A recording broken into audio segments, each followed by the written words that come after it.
자, 마켓나우 2부 이어가도록 하겠습니다. 오늘은 뭐 살펴봐야 할 것들이 너무 많네요. 네. 오늘 또 이슈들이 곳곳에서 터져나오고 있는 시장의 분위기입니다. 일단은 시장 분위기는 좋습니다. 우리 시장은 계속 잘 가고 있어요. 오늘도 여전히 좋은 흐름 나타내면서 결국엔 지금 코스피 2,700 넘었습니다.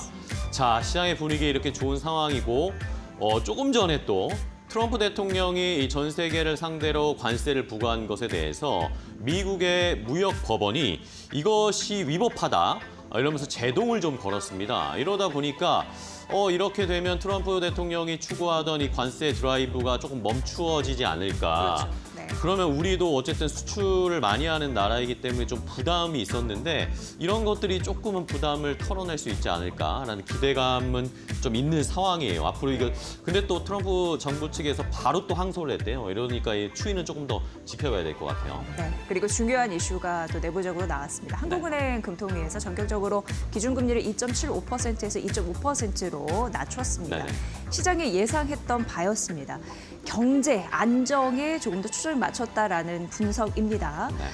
왜 이런 결과가 나왔고 앞으로의 경제 전망은 어떻게 그려야 될지 저희가 오늘 전화 연결해서 시장 잘 좀 간추려드리도록 하겠습니다. 오늘 윤여선 메리츠증권 연구위원 연결돼 있거든요. 받아보도록 하겠습니다. 연구원님. 네, 안녕하세요. 네, 반갑습니다. 자, 우리 시장 오늘 뭐 출발 분위기는 좋은 상황이고 금통위가 열렸는데 결국에는 0.25%포인트 금리를 인하했습니다. 그리고 올해 경제 성장률 전망치도 1%대에서 0.8%까지 낮춰 잡았습니다. 이렇게 결정한 금통위의 결론 어떻게 저희가 해석을 해야 될까요? 네, 2월 달까지만 해도 올해 한 1.5%, 그래도 그것도 양호한 성장은 아니지만 어느 정도는 방어가 될 거다라고 했던 부분이 1분기 마이너스 성장, 여전히 내수가 상당히 부진하죠. 그런 약점에 관세 부과에 따르는 수출 데이터가 5월 달까지도 일부 흔들렸기 때문에 그런 측면에서 지금 통화 완화에 대한 기대치를 더 높여야 된다. 4월 달에도 혹 인하를 실시할 수 있지 않을까 했는데 6명의 금통위원들이 4월은 동결했지만 향후 금리 인하에 대한 가능성을 열어둔 상태에서 5월은 인하를 결정했고요. 추가로 또 금리를 더 낮출 수 있다라는 기대치 오늘 한국은행 총재가 기자회견 중에서 밝힐 것으로 보이는데요. 내년 성장률도 1.8%에서 1.6%로 낮췄기 때문에 전체적으로 통화 완화에 대한 기조는 좀 유지해야 된다. 가장 지금 현재 통화 정책의 핵심은 성장이다, 경기 안정이다. 이쪽으로 방점이 찍혔다라고 보시면 될 것 같습니다. 네, 경기 안정에 방점이 찍혔다라는 부분, 올해 경제 성장률 전망치 같은 경우에도 1.5%에서 0.8%로 크게 낮춘 이제 그런 흐름들이 이어지고 있는 상황이고요. 환율도 굉장히 중요합니다. 지금 미국과 한국의 금리 차가 2%포인트로 이렇게 되면 이제 벌어졌다라는 흐름들 보셔야 될 것 같은데 그리고 조기 대선 앞두고 있는 그런 상황에서 국채 발행이 증가할 가능성도 있고 그럼 시중 금리가 더 높아질 가능성도 있기 때문에 여러 가지 전략들이 좀 필요한 상황인데요. 앞으로 금리 전망과 경제 전망은 어떻게 보시는지 시각 듣고 싶습니다. 일단 우리나라의 적정하다 보는 중립금리, 학문적으로 이론적으로 존재한다라고 보고 있는데 한은에서 제시했던 수준이 원래 한 2% 중반, 한 2.5% 내외 수준이었거든요. 근데 그 부분이 최근에 올해 0%대, 내년에도 1%대 중반 성장밖에 나오지 않기 때문에 그 경로가 좀 낮아졌다. 그래서 1% 초반대로 떨어진 것이 아니냐. 그러니까 2.25까지 기준금리 낮추는 건 우리나라의 적정금리 수준까지 낮추는 방향이기 때문에 향후 한 분기 내에 저희는 8월 달을 유력하게 보는데요. 7월 달까지 연속 인하를 하기 전까지는 대선 이후 우리도 이제 통화 정책의 완화 스탠스 작년 10월 달부터 낮춰서 지금 3분기 동안 100bp나 인하를 해줬는데 추가적으로 금리를 낮추는 쪽의 포커스보다는 정부가 직접적인 부양을 하는 지난 2년간 미국이 했던 것처럼 그리고 최근에 유럽이나 중국 같은 데서도 확대 재정을 하면서 성장 동력들을 많이 만들어가고 있는데요.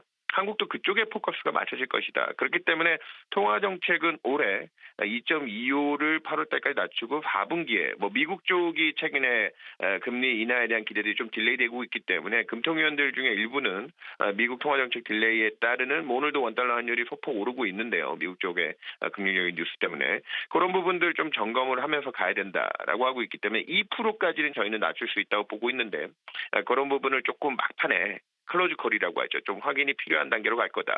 우리가 지금 올해 하반기에 추가적인 재정 정책과 추경이라고 하는 그러니까 대략 뭐 민주당에서는 20조, 국민의힘에서도 뭐 30조까지 김문수 후보가 뭐 할 수 있다라는 얘기들이 나오는데 그런 확대 재정의 힘과 내년도 예산도 아마 좀 적극적으로 편성이 될 가능성이 높습니다. 그러다 보면 국채 공급량이 늘기 때문에 금리 인하 기대를 선반영하면서 불과 우리 한 2, 3주 전까지 국고 3년 금리가 현 기준금리 오늘 낮춰서 2.5인데 이 앞에 2.75일 때도 2.2%까지 미리 앞서서 빠졌었거든요. 떨어져 있었거든요. 그런 부분들이 아마 재정 정책이 집중되면서 국채 공급량이 늘면 그런 눈치 보기가 좀 진행될 수 있다. 그래서 국내 채권 시장에서 금리 하락 속도는 좀 제한될 거라고 보고 있고요. 반대급부로 정부가 돈을 쓰면서 거기서 나오는 성장 동력은 오늘도 코스피의 분위기 좋습니다. 이게 앞서 얘기 드렸던 유럽이나 중국 증시, 특히나 유럽 증시는 올해 연초 대비 20% 가까이 급등하면서 중간에 무역 전쟁에 따른 노이즈에도 신고가를 미국보다도 먼저 경신하면서 가고 있는데요. 그런 기류가 우리나라에도 좀 연결될 수 있지 않을까. 그렇기 때문에 지금의 통화 완화와 앞으로 대선 이후 확대 재정 정책이 결합돼서 채권 시장이 누리는 수혜는 지금까지 금리는 충분히 낮춰왔고요. 오히려 이제 예금 대출 금리들이 떨어지겠죠. 그런 부분에서 시중 자금들이 좀 안정성 확보하면 저는 오히려 올해 국내는 큰 틀 경기 바닥을 확인하면서 내년에도 아주 좋지는 않다라고 하지만 모멘텀적으로는 주식시장 위험자산들 선호 쪽으로 조금 더 기울 수 있지 않을까 그런 쪽에서 긍정적인 부분을 보고 있습니다. 네, 알겠습니다. 말씀해 주신 것처럼 통화정책으로는 하반기에 한 번 더 금리 인하 가능성 좀 살펴봐야 되겠고요. 정부가 이제 새로운 정부가 들어서면 추경 포함해서 재정정책까지 함께 병행을 하면서 경기 부양을 하기 위한 여러 가지 조치들이 있을 것 같습니다. 네. 자, 오늘 메리츠 증권 윤여삼 연구위원과 함께 이야기 나눠봤습니다. 오늘 좋은 말씀 감사합니다. 고맙습니다. 네, 감사합니다. 네, 잘 들었습니다. 자, 이렇게 전반적인 이 금통위의 일단은 금리 결정 상황을 확인을 해봤어요. 어쨌든 일단 우리 시장에는 뭐 좋은 분위기를 하나 더 얹어줬습니다. 자, 그럼 지금 시장 1시간 7분 정도 지나고 있는데 어떻게 시장 움직이고 있는지 궁금하실 텐데 조금 더 자세하게 알아보도록 하겠습니다. 최연 앵커와 함께 확인해 보시죠. 네, 오늘 코스피가 2,700선을 탈환했습니다. 이번 주 2,600선 아래에서 거래를 출발했는데 결국에는 시장이 일주일 만에 100포인트 이상 올려내는 아주 긍정적인 흐름을 보여주고 있습니다. 꽤 이슈가 많았습니다. 간밤 시장이 마감되고 난 이후에 이 엔비디아가 실적을 발표를 했습니다. 사실 오늘 엔비디아 관련주가 크게 움직이지는 않는데 이 한국 시장에 대한 전체적인 투자 심리가 좀 살아나고 있다라고 보시면 될 것 같습니다. 보시다시피 오늘 초록불이 더 많죠. 삼성전자, 강보학권, SK하이닉스 장 초반까지만 하더라도 거의 3% 가깝게 급등 나왔는데 현재 구간 1.6%의 상승 흐름으로 거래되고 있습니다. 21만 원대를 오늘 시장 넘어섰고요. 하나 에어로스페이스 3.7%대 상승, 방산 쪽으로 다시 한번 탈려 나오기 시작을 하고 있고 HD 현대중공업도 2.8%대 상승 흐름 나오고 있습니다. 오늘 조선적도 괜찮은 흐름 보여주고 있고요. 그 이외에 네이버와 카카오 오늘 시장에서 1%대 가깝게 상승, 카카오 계속해서 잘 갑니다. 2.4%대 상승 흐름 나오고 있는 상황 함께 확인하실 수 있고요. 무엇보다 오늘은 금융주, 증권주 정말 잘 갑니다. 메리츠 금융지주 같은 경우에는 오늘 장 초반에 상한가를 가는 해프닝도 있었습니다. 보시다시피 하나금융지주 오늘 2.4%대 상승, KB금융 1%대 상승 흐름 나오고 있습니다. 오늘 한국은행의 금리 인하가 사실 시장에서는 좀 예상을 했었던 부분이기도 한데 금융주 계속해서 탄력 받으면서 다시 한번 한국은행의 금리 인하가 트리거 포인트가 되고 있는 모습 보여주고 있고요. 메리츠 금융지주도 3.5%대 상승, 삼성생명도 2.4%대 상승 나오고 있습니다. 우리은행도 2.7%대 상승 나오고 있고요. 오늘 또 다시 한번 지주사들의 상승 탄력이 아주 강력하게 나타나고 있습니다. 지주사 안에서도 순환매 흐름이 현재 나오고 있는데 HS 효성 같은 경우에는 오늘 지주사인데 상한가에 안착을 한 상황입니다. SK도 5%대 상승 흐름 나오고 있는 상황이고요. SK스퀘어 역시 보시다시피 오늘도 잘 갑니다. 5% 가깝게 상승 흐름 나오고 있는 모습 함께 확인하실 수 있고요. 그리고 관세 부과 관련된 여러 가지 조금 이슈가 나오고 있습니다. 미국 법원 측에서 지금 트럼프 대통령이 부과하려는 상호관세에 대해서 이게 이제 의회를 통과를 해야 된다라는 이런 의견을 냈습니다. 이에 따라서 관세 리스크를 가지고 있는 관세 피해주들이 오늘 다시 한번 탄력을 받아가고 있는데 완성차 쪽으로 오늘 현대차 그리고 기아 모두 다 1에서 2%대 강세 탄력을 받아가고 있습니다. 이어서 업종별로 조금 더 좁혀서 들어가 보도록 하겠습니다. 네, 앞서서 만나보셨다시피 SK하이닉스 1.5%대 상승, 두산 잘 가네요. 7%대 상승 나오고 있습니다. 오늘 시장의 진짜 주인공은 지주사입니다. 덩치가 큰 기업들이 이렇게 하루 만에 7에서 8%, 많게는 10% 넘게 상승 탄력을 받다 보니 사실상 지수가 이렇게 잘 가고 있는 상황이고요. 그 이외에 보시다시피 하나솔루션 오늘 다시 한번 잘 갑니다. 4%대 상승, 두산퓨어셀도 오늘 2%대 상승 흐름 나오고 있는 상황이고 LIG넥스원 1.7% 상승 흐름 나오고 있습니다. 2차 전지 쪽으로는 약간의 조금 조정 보이고 있는 가운데서도 오늘 시장 방산주 다시 한번 탄력을 받아가고 있습니다. 중요한 것은 방산주가 꺾이지 않았다라고 보시는 게 맞을 것 같고요. 지주사도 역시나 마찬가지로 상승 탄력 그대로 가져갑니다. 그렇다면 코스닥 쪽은 어떨까요? 이어서 빠르게 코스닥도 만나보고 가시죠. 네, 오늘 코스닥 알테오젠 1.8% 상승, HLB 3.5%대 상승 나오고 있습니다. HLB 어제 또 외국인들의 대량 매수에 힘입어서 주가가 아주 강력하게 탄력을 받았는데 오늘 다시 한번 주가 탄력 강력하게 나오고 있는 상황이고요. 일단 오늘 반도체 소부장 쪽이 장 초반까지만 하더라도 강했는데 지금 이 시점에서는 약간 좀 상승폭을 내어주는 분위기 나오고 있습니다. 리노공업 1%대 가깝게 상승 흐름 나오고 있고 동진세미케 0.5%대 상승, 서진시스템 1%대 상승 흐름 나오고 있고요. 로봇 쪽도 오늘 시장에서 상승 탄력 받아갑니다. 레인보우 로보틱스 1.6%대 상승 흐름 나오고 있습니다. 다만 HBM 쪽으로 약간 좀 선별적인 흐름 나오고 있고요. TCK 2.9%, 덕산 네오룩스 3.3% 넘게 상승 탄력을 받아갑니다. 그리고 오늘 게임주도 꽤 괜찮죠. 펄어비스 1%대 상승, 카카오 게임즈 2%대 상승 흐름 나오고 있습니다. 위메이드도 오늘 시장에서 3% 이상의 강세 흐름을 나타내고 있고요. 그리고 디어유가 다시 한번 오늘 시장에서 추가적인 상승 흐름을 가져가는 게 특징이라고 할 수 있겠습니다. 그렇다면은 오늘 가장 기대되는 부분이 사실 지수인데요. 보시다시피 코스피 2,700선을 넘어서면서 이제 2,710선까지 올라갑니다. 계속해서 고점을 높여가는 흐름 보여주고 있고요. 시장 자체가 오늘 굉장히 강력하게 출발했었는데 여기에 10시 기점으로 해서 한국은행의 금리 인하 소식이 나오면서 조금 더 불을 지피는 모습 보여주고 있습니다. 코스닥은 0.8%의 상승 흐름 나오고 있고요. 734선에서 거래가 되고 있습니다. 수급은 어떨까요? 이어서 수급 만나보시죠. 네, 먼저 코스피입니다. 보시다시피 외국인과 기관의 매수가 들어오고 있습니다.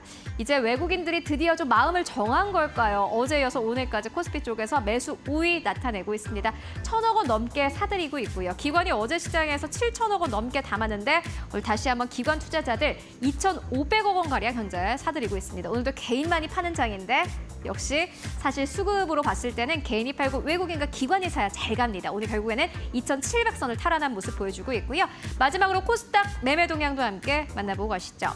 네, 오늘 코스닥 같은 경우는 기관의 매수가 좀 강력하게 잡힙니다. 200억 원 넘게 현재 매수 나타내고 있고요. 이 개인도 역시나 마찬가지로 기관과 비슷한 물량을 사들이고 있는 가운데 외국인 투자자가 400억 원 넘게 매도세 나타내면서 현재 거래가 되고 있습니다.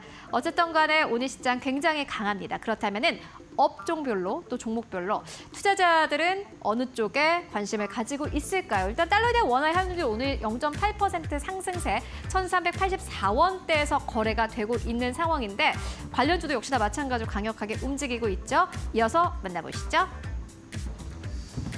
네, 시장의 분위기 함께 조금 더 자세하게 싱크풀을 통해서 확인해 보겠습니다. 오늘 좋은 이야기들이 좀 많은데 환율은 좀 튀네요. 미국 쪽에서 관세와 관련된 이 이슈가 나오면서 오늘 1,360원대까지 어제까지 갔다가 다시 지금 1,380원대까지 올라온 것은 좀 살펴보셔야 되겠고 오늘 또 만기일입니다. 이러다 보니까 외국인 수급이 마지막까지 어떻게 변할지 선물 쪽에 외국인 수급도 계속 좀 지켜보셔야 되겠습니다. 자, 그럼 싱크풀을 통해서 시장을 움직이는 이슈 업종 조금 더 자세하게 체크를 해보면요. 자, 오늘 일단은 전반적으로 다 좋죠. 빨간불 켠 것들이 많습니다. 그런데 또 새로운 테마가 하나 올라왔습니다. 탈플라스틱 테마가 올라왔는데 이게 이제 대선 테마 정책 관련해서 하나 엮이면서 지금 관심이 모아지고 있습니다. 산업계에서 이제 폐플라스틱 이런 것들이 환경 파괴한다 이런 이야기가 많은데 이걸 이제 친환경 분해 소재로 만드는 정책을 추진할 것이다라는 쪽에 이재명 후보 민주당 쪽에서 이런 이야기가 나오다 보니까 또 새로운 정책 테마로 탈플라스틱이 지금 관심을 많이 받고 있고 관련된 종목들이 주가가 뛰어오르고 있습니다. 계속 테마가 이어질지는 조금 더 지켜봐야 되겠습니다. 오늘 일단은 단발성으로 이 테마가 좀 올라오고 있는 상황이고 자, 이외에 오늘 좋은 것들이 뭐 조선 방산 원전은 여전히 좋습니다. 오늘 조선주 최근에 쉬다가 다시 조선주가 튀어오르는, 어제 좀 쉬었죠. 어제 반도체 2차 전지가 올라가니까 조선 방산 원전 이런 것들이 쉬었잖아요. 근데 오늘은 또 반대로 조선 방산 원전 쪽이 다시 반발 매수가 들어오면서 꺾이지 않았다라는 걸 다시 한번 증명해주고 있습니다. 원전주들도 어제 두산에너빌리티 같은 종목들 좀 조정이 나왔었는데 오늘 다시 튀어오르고 있는 상황이고, 자, 그리고 뭐 지주회사나 증권주가 지금 너무나 좋습니다. 대선을 앞두고 어떤 후보가 당선이 되더라도 증시를 부양하는 그런 정책을 펼 것이다. 그러면 대기업의 지배구조 개편 이야기가 자연스럽게 나올 것이다. 이런 것들 때문에 대기업 지주사들이 튀어오르고 있는데, 뭐 그동안 잘 갔던 한화, 두산 말고도 최근에 뭐 어쨌든 굉장히 안 좋았던 지주사들도 있었거든요. 뭐 롯데지주라든지 SK라든지 이런 종목들은 주가가 안 갔었는데 결국에 어제 출발 같이 해버렸습니다. 이러다 보니까 지금 지주 관련 지주회사들이 전부 다 한꺼번에 올라가고 있고, 증시 부양 이야기 나오니까 증권주들도 함께 올라가고 있고, 오늘 뭐 이 해프닝이었지만 조금 더 살펴봐야 되겠지만 미래에셋증권이 오늘 장 출발하자마자 점상을 찍었었습니다. 근데 지금은 뭐 다 빠지긴 했는데 이러다 보니까 증권주에도 불이 붙어 버린 상황입니다. 여기에 우리가 어떻게 투자 전략을 세워야 할지도 참 고민을 잘 해봐야 할 것 같습니다. 자, 이외에도 반도체 관련된 종목들도 오늘 나쁘지는 않은 상황입니다. 상승 여력을 이어주고는 있는데 어제같이 강력한 모습은 아니고요. 새벽에 엔비디아 실적 발표했는데 뭐 예상했던 것보다 나쁘지 않았습니다. 이러면서 엔비디아가 시간의 거래에서 주가가 잘 갔고요. 이러면서 반도체 관련된 종목들이 올라가고 전력 설비 전선이 자연스럽게 이어지게 되는 상황입니다. 여전히 뭐 AI 수요 여전히 강력하다. 젠스루앙 CEO가 또 얘기를 했거든요. 이러다 보니까 그렇다면 자연스럽게 생각의 골이 넘어가면서 전력 설비 전선 우리에게 수혜가 되는 것이다 라는 그런 심리가 반영이 되고 있는 상황입니다. 자, 이외에도 뭐 LFP, 2차 전지 어제 조금의 반등이 나왔는데 오늘도 일단은 상승 여력은 이어주고 있습니다. 계속해서 갈 수 있을지 아니면 단기적으로 수익이 났다가 떨어지는 것일지 여부를 좀 살펴봐야 되겠는데, 이건 뭐 잠시 후에 마켓 플러스에서 조금 더 배터리에 대한 투자 전략은 자세하게 알려드리도록 하겠습니다. 자, 그러면 이제 이 중에서 조금 더 자세하게 하나 이슈를 확인해 보도록 하겠습니다. 자, 오늘 장 출발하기 전에 트럼프 대통령에 관련된 이야기가 갑자기 또 미국에서 날아왔습니다. 저는 속보를 보고 트럼프 대통령이 또 무슨 얘기를 했나 싶었는데 그것이 아니라 미국 연방법원이 트럼프 대통령이 지난 4월 초에 부과하면서 공포를 했던 상호관세, 전 세계를 대상으로 한 상호관세에 관련해서 이것이 조금 위법하다, 그리고 절차가 공정하지 못했다 이러면서 법률과 헌법이 위반됐다라고 하면서 브레이크를 걸었습니다. 제동을 건 것인데, 자, 이러다 보니까 과연 그러면 관세에 관련해서 트럼프 대통령이 강력하게 드라이브를 걸 수 있을 것인가? 물론 지금 모든 나라에 대해서 관세를 또 낮춰주고는 있는 상황이긴 한데 이것도 그러면 만약에 10% 보편관세 부과하는 것도 만약에 뭔가 위법하다라고 얘기가 나오면 이것마저도 줄어들 수 있지 않을까라는 생각을 할 수 있잖아요. 자, 미국의 국제무역법원이 3인 재판부 전원일치 의견으로 트럼프 대통령이 부과했던 상호관세 존치를 무효라고 판결을 내렸습니다.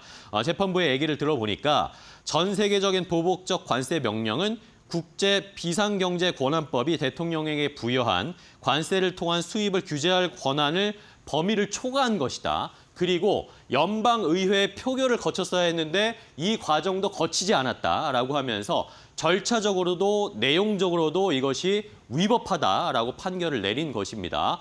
자, 이러니까 오늘 시장에서 일단 우리는 조금 한숨을 쉴 수가 있는 상황이고, 이게 어쨌든 두 주체에서 소송을 걸었던 것이었습니다. 미국 기업을 대변하는 비당파 단체 하나가 있었고요. 그리고 13개 미국의 주정부가 또 이것을 소송을 제기했던 것이기 때문에 이 판결이 이제 앞으로 어떻게 될 것인가.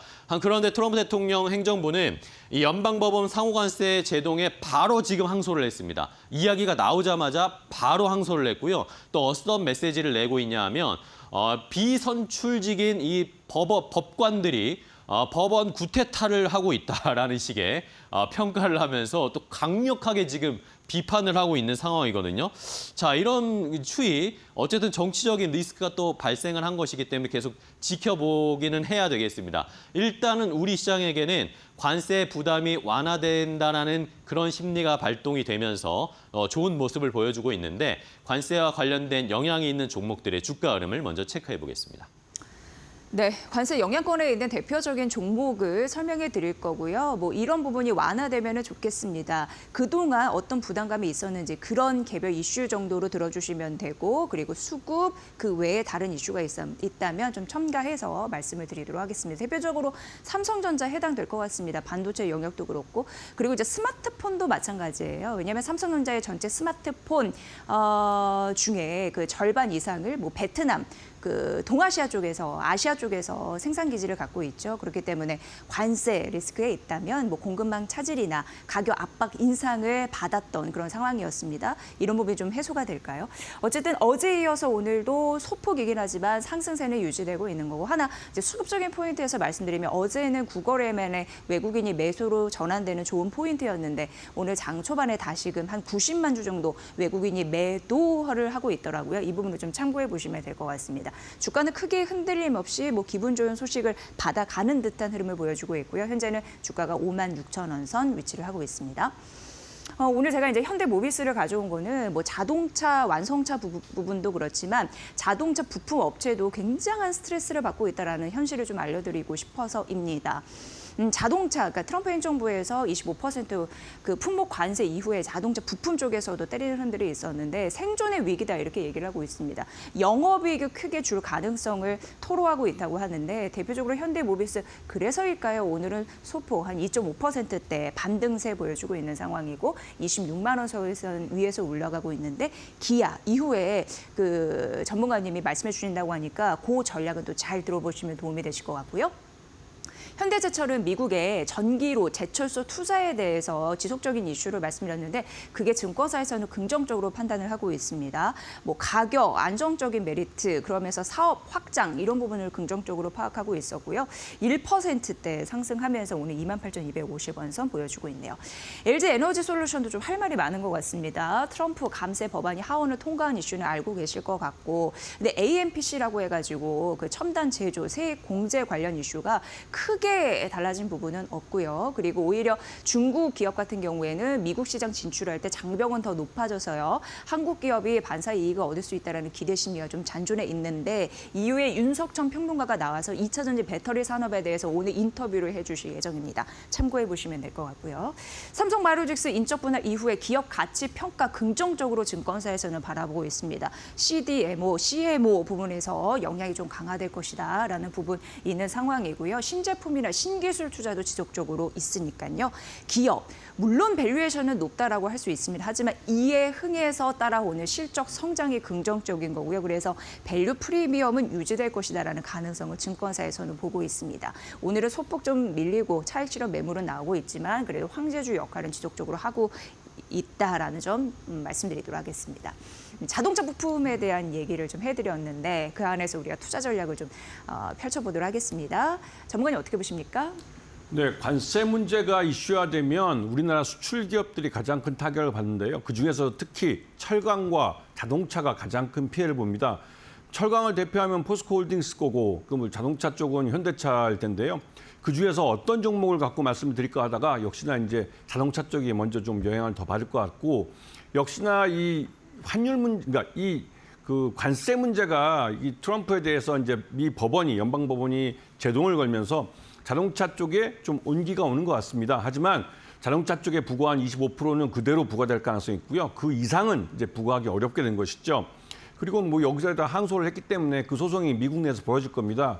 그리고 우리 그러니까 현대차 그룹 내에서 기아가 중요한 점은 정의선 회장이 지분을 갖고 있는 회사이고 우리 현대차 그룹도 우리나라 재벌 기업체 삼성과 현대차 두 개 다 지주회사 체제를 못 만들었습니다. 하지만 올해 큰 변화가 있습니다. 삼성도 삼성바이오로직스 기업 분할을 하고 있고 현대차도 이쪽이 투자하고 있는 보스턴 다이내믹스 상장을 준비하고 있고 그렇게 되면 지배구조가 모두 바뀌게 되죠. 그럴 때 정의선 회장이 지분을 갖고 있는 기아차 이 주가가 어떻게 움직일 것인가 물론 이게 튀어오르겠죠. 특히나 오늘 금리 인하를 통해서 우리 수출 기업들이 6월 달 결산에서 유리한 고지를 차지했습니다. 원달러 환율이 오르기 때문에 환차익을 보는 것이죠.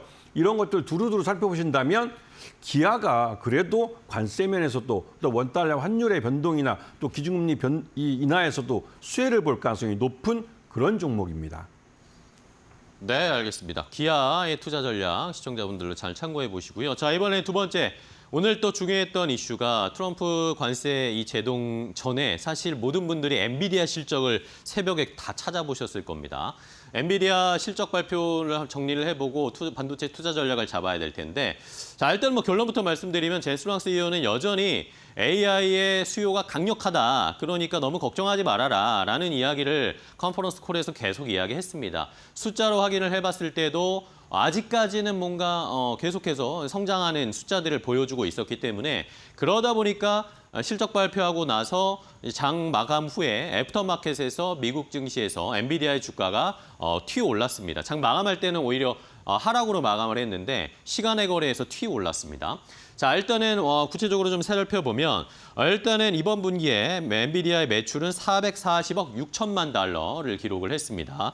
그리고 주당 순이익은 EPS가 0.96달러를 기록을 했는데 예상치를 상회를 했습니다. 이 중에서도 이제 데이터 센터 매출이 가장 중요하잖아요. 데이터 센터 부문의 매출이 73%나 증가했답니다. 그러면서 1억 달러를 기록을 했고 전체 매출에 차지하는 비중, 이 데이터 센터 매출 전체에서 차지하는 비중이 88%나 되다 여전히 강력한 이 비중을 차지하고 있다는 걸 알 수 있죠. 그리고 이 데이터 센터 매출의 주요 고객들은 마이크로소프트라든지 메타라든지 그런 미국의 빅테크 기업들이 여전히 투자를 많이 하고 있다는 것을 이 숫자를 보면서 저희가 확인을 할 수가 있었습니다. 그런데 다음 분기 매출은 좀 전망치를 하회에 낮춰져 봤어요. 이러면서 450억 달러 매출을 예상한다라고 엔비디아 측에서 발표를 했는데 시장이 예상했던 것은 그래도 한 460억 달러 정도는 예상을 했는데 다음 분기 눈높이는 약간 낮춰 잡는 모습이었습니다. 그리고 역시 중국 쪽에 대한 이 걱정이 많았잖아요, 엔비디아가. 이 저사양 칩도 지금 중국에 수출하는 것을 트럼프 정부에서 제한을 하고 규제를 하고 있기 때문에 이게 실적에 미스가 나지 않을까, 로스를 주지 않을까라는 걱정이 많았었는데 이게 아마 다음 분기 그런 것 때문에 이 분기의 매출 전망치를 좀 낮춘 것 아닌가라고 시장에서는 일단은 해석을 하고 있는 상황입니다. 정말 이 중국 쪽에서의 매출, 그리고 젠슨 황 CEO가 어제도 저희가 이야기를 나눠봤지만 중국에 대한 시장을 포기하지 않는다는 거 확실히 보여주고 있기 때문에 과연 이 숫자가 어떻게 바뀔 것인지가 중요한 포인트가 될 것 같습니다. 자, 일단은 오늘 우리 시장에서는 그러면 SK 하이닉스 뭐 이런 종목들 분위기 좋은데 어떤 정도로 반도체 관련된 종목들 어떻게 움직이고 있는지 함께 체크해 보겠습니다.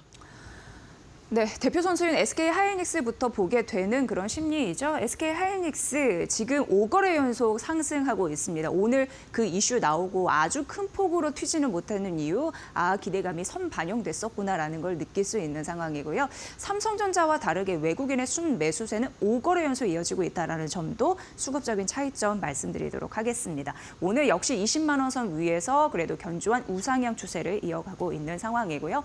SK 하이닉스 전반적으로 얘기할 때 세트로 나오는 종목들이 있는데 HBM 생산할 때 TC 본더 장비는 필수 장비로 언급이 되고 그동안 독점 체제를 갖고 있었던 한미 반도체 최근 불화가 있었습니다만 한 달 만에 인력이 복귀됐다라는 소식이 있었고요.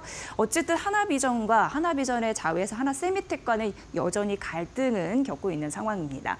하나비전 역시 우리는 SK 하이닉스의 니즈에 맞는 장비를 독자적으로 개발해서 생산했을 뿐이라고 맞서고 있는데 그 경쟁사 하나비전 추가적으로 공급사로 됐었죠. 오늘은 양 공급사가 소폭 떨어지는 흐름들. 장 초반에는 괜찮았는데 일정 차익 실현 매물 일부 나오고 있고요. 하나비전 53,200원, 한미반도체 84,000원 밑에서 움직이는 흐름들 나타내주고 있습니다. 주성 엔지니어링은 이제 반도체 장비 제조 기업인데 SK 하이닉스 같은 대표적인 메모리 반도체의 부품을 이제 대는 거고요. 장비를 대는 거고요. 오늘 0.6% 정도 상승하고 있고 이수 페타시스는 PCB 인쇄 회로 기판인데 이제 엔비디아 같은 기업에 뭐 예를 들어서 GPU 기반 서버나 AI 쪽에 이제 공급을 하게 됩니다. 이런 흐름 공급한 이력이 있고 오늘 관련주로 3% 조금 더 시가 대비 상승폭 높이는 양봉의 흐름을 하고 있네요. 41,800원 선을 기록하고 있다라는 점 말씀드리도록 하겠습니다. 자, 오늘 엔비디아발 반도체 긍정적인 가능성 이 호재가 있는데 전문가님, 파트너님은 뭘 보는지 한번 시각을 여쭙도록 하겠습니다. 파트너님. 네.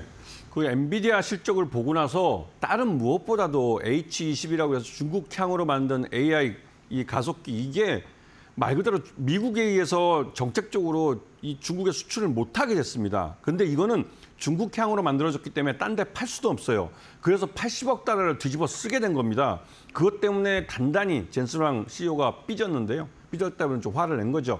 그러면서 다른 데서 비용을 줄여야 됩니다. 가장 좋은 건 SK하이닉스가 이 독점에서 납품하고 있는 HBM3 12단짜리하고 8단짜리를 이거를 삼성전자가 생산을 해주면서 납품 단가를 낮추는 게 가장 좋은 것이죠. 그렇기 때문에 하반기에 삼성전자가 HBM3 8단짜리를 우선 양산을 할 가능성이 높아졌습니다. 그리고 장기적으로는 12단짜리도 하겠죠. 그리고 올 연말에 HBM4를 이제 삼성전자도 먼저 조기에 양산하겠다고 의욕을 나타내고 있습니다. 그러면서 HBM을 생산하는 데 꼭 필요한 검사 장비 DI라는 회사가 주목받고 있습니다. 이 회사는 SK하이닉스에도 납품을 하고 삼성전자에도 납품하는데요. DI가 왜 중요하냐면 이 회사는 이 HBM 검사 장비를 국산화하면서 나름대로 이 기술력을 인정받고 있는 회사고 이미 SK하이닉스에서 검증받은 기술을 갖고 있는 회사입니다. 그렇기 때문에 DI 같은 경우도 이번에 후공정 검사 장비를 HBM 쪽에서 삼성전자에 납품을 하게 되면 실적이 대단히 좋아지겠죠. 최근 들어서 이러한 움직임이 주가에도 확인이 되고 있습니다. 이런 부분에서 올 하반기 기대감을 갖고 DI를 주목해 보실 때가 됐습니다. 네, 알겠습니다. DI 포함해서 삼성전자, SK하이닉스 그리고 검사 장비 쪽까지 투자 전략, 종목들에 대한 전략을 김태원 파트너와 함께 잘 들어봤고요. 자, 이제 마지막 세 번째 이슈인데 오늘 아까도 살짝 말씀드렸지만 최근에 시장에 약간 불이 붙은 듯한 느낌 받으셨죠?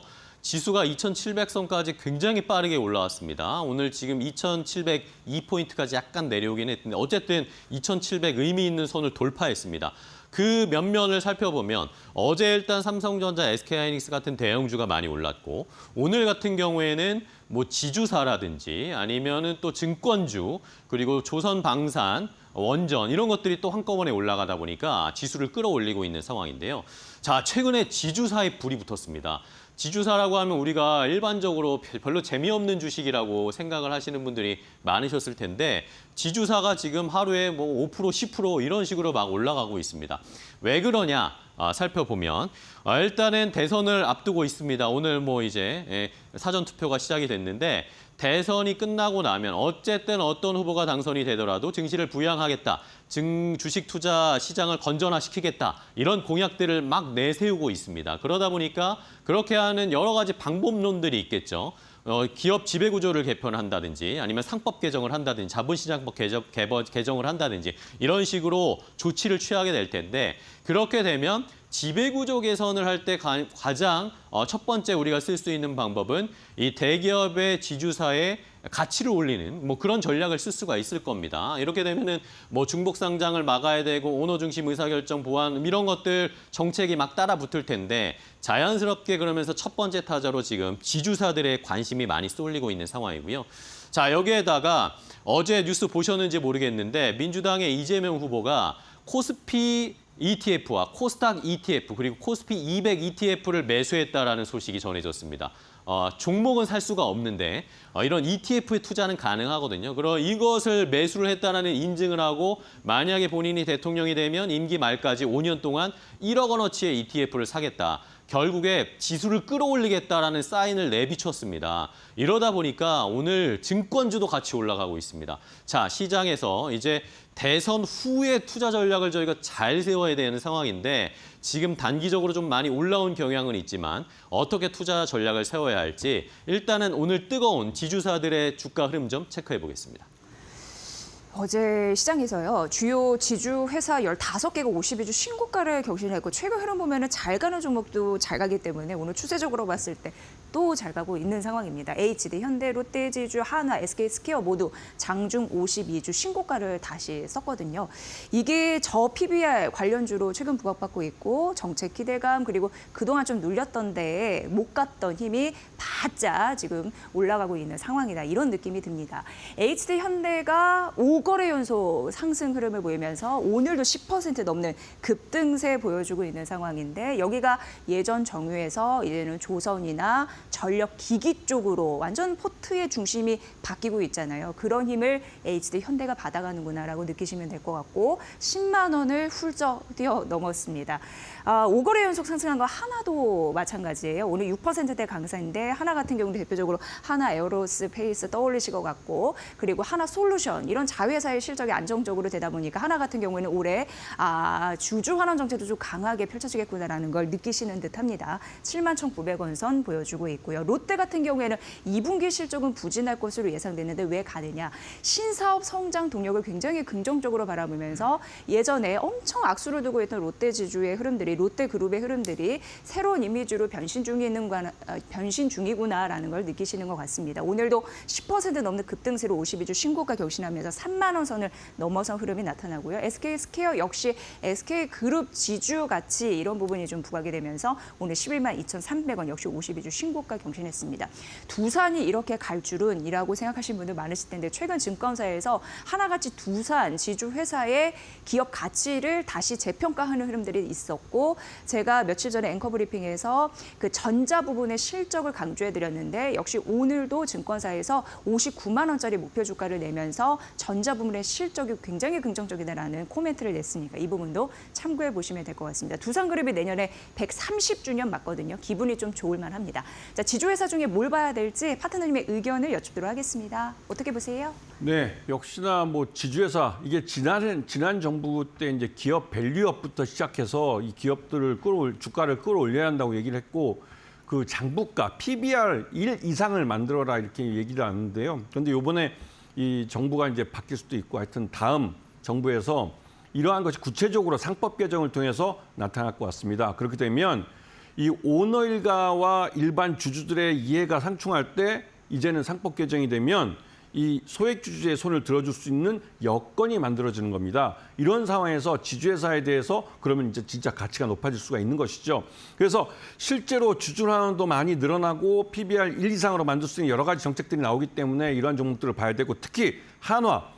아직도 10만 원이 안 됐습니다. 한화 밑에 똘똘한 자식들, 한화 에어로플레이스나 뭐 여러 가지 그 자회사들이 있는데 한화 오션도 손자회사로 있고 이 회사들이 돈을 너무 잘 벌고 있습니다. 그런데 이 지주회사, 마지막 이익이 모두 모여서 지주회사를 모이는 한화가 여전히 10만 원도 안 되고 있어요. 물론 경영권 승계 과정에서는 주가가 좀 낮게 평가되는데 이미 김성현 회장이 자식들에게 증여를 했기 때문에 경영권 구도는 확실히 만들어졌고 이 말 그대로 이 한화 주가가 쌀 이유가 많이 사라졌습니다. 이 말뜻은 한화가 지금처럼 랠리를 계속 펼쳐갈 가능성이 높아졌다는 것이죠. 그래서 지주회사 이제는 좀 사봐야 될 때고 연말에 삼성지주나 현대차 지주가 나타날 수 있기 때문에 이에 대해서도 준비를 하셔야 됩니다. 조기대선에서 누가 되든 증시 부양은 할 것이다라는 강한 네. 기대감이 있잖아요. 그 낙수 효과가 지주 회사에도 있습니다. 네. 자, 그러면 이제 김태현 파트너와 오늘 전략 좀 세워봐야겠습니다. 최근에 시장 분위기가 너무 좋습니다. 어떤 전략 세우고 계세요? 다른 것보다도 지금 여기서 말하기 안 나왔던 이 그 컨텐츠 쪽에서 네. 한번 관심을 가져야 되는데 6월 달이 지금 코앞에 와 있습니다.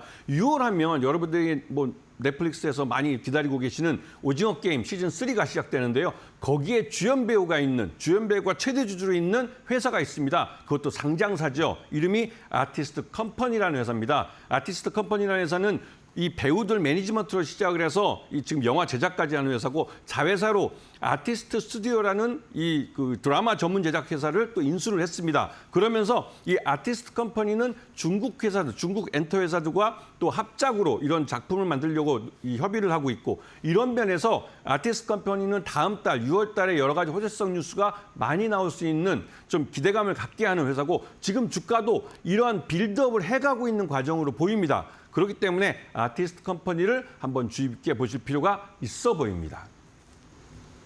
네, 알겠습니다. 콘텐츠 관련 종목으로 오히려 좀 공략을 해보는 전략 소개해 주셨습니다.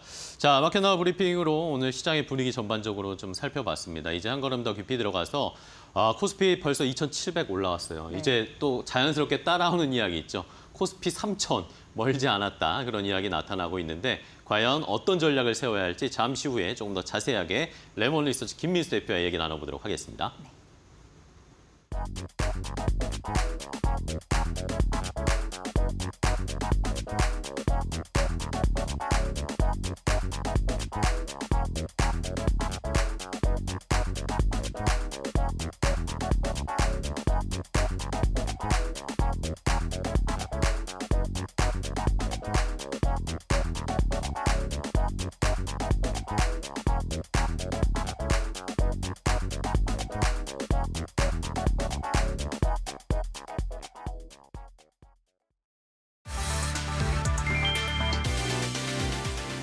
사전투표는 만 18세 이상 유권자라면 누구나 참여할 수 있다. 생년월일과 사진이 포함된 관공서 발급 신분증이 필요하며 모바일 신분증도 가능하지만 화면 캡처 등 이미지 파일은 인정되지 않는다. 투표자는 주소지 기준으로 관내, 관외로 나뉘며 관내는 신분증 확인 후 바로 투표하고 관외는 회송용 봉투에 넣어야 한다. 또한 선거사무 전 과정을 확인하는 공정선거참관단을 처음으로 운영하고 사전투표소에는 전담 경찰을 배치해 소란 행위에 대비하기로 했다.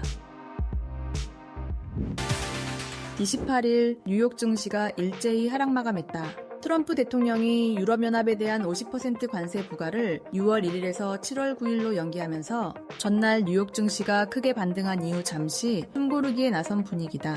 다우지수는 0.58%, S&P 500 지수는 0.56%, 나스닥 지수는 0.51% 내렸다. 엔비디아는 장마감 이후 시장의 예상을 뛰어넘는 깜짝 실적을 발표, 시간 외거래에서 5% 이상 급등하고 있다. 엔비디아는 이날 실적 발표에서 지난 분기 매출이 440억 6천만 달러라고 밝혔다. 지난 분기 매출은 전년 대비 69% 급증했다. 엔비디아는 트럼프 행정부가 중국용 인공지능 전용 칩인 H20 칩에 대한 수출을 제한하지 않았다면 매출이 더욱 좋았을 것이라고 밝혔다.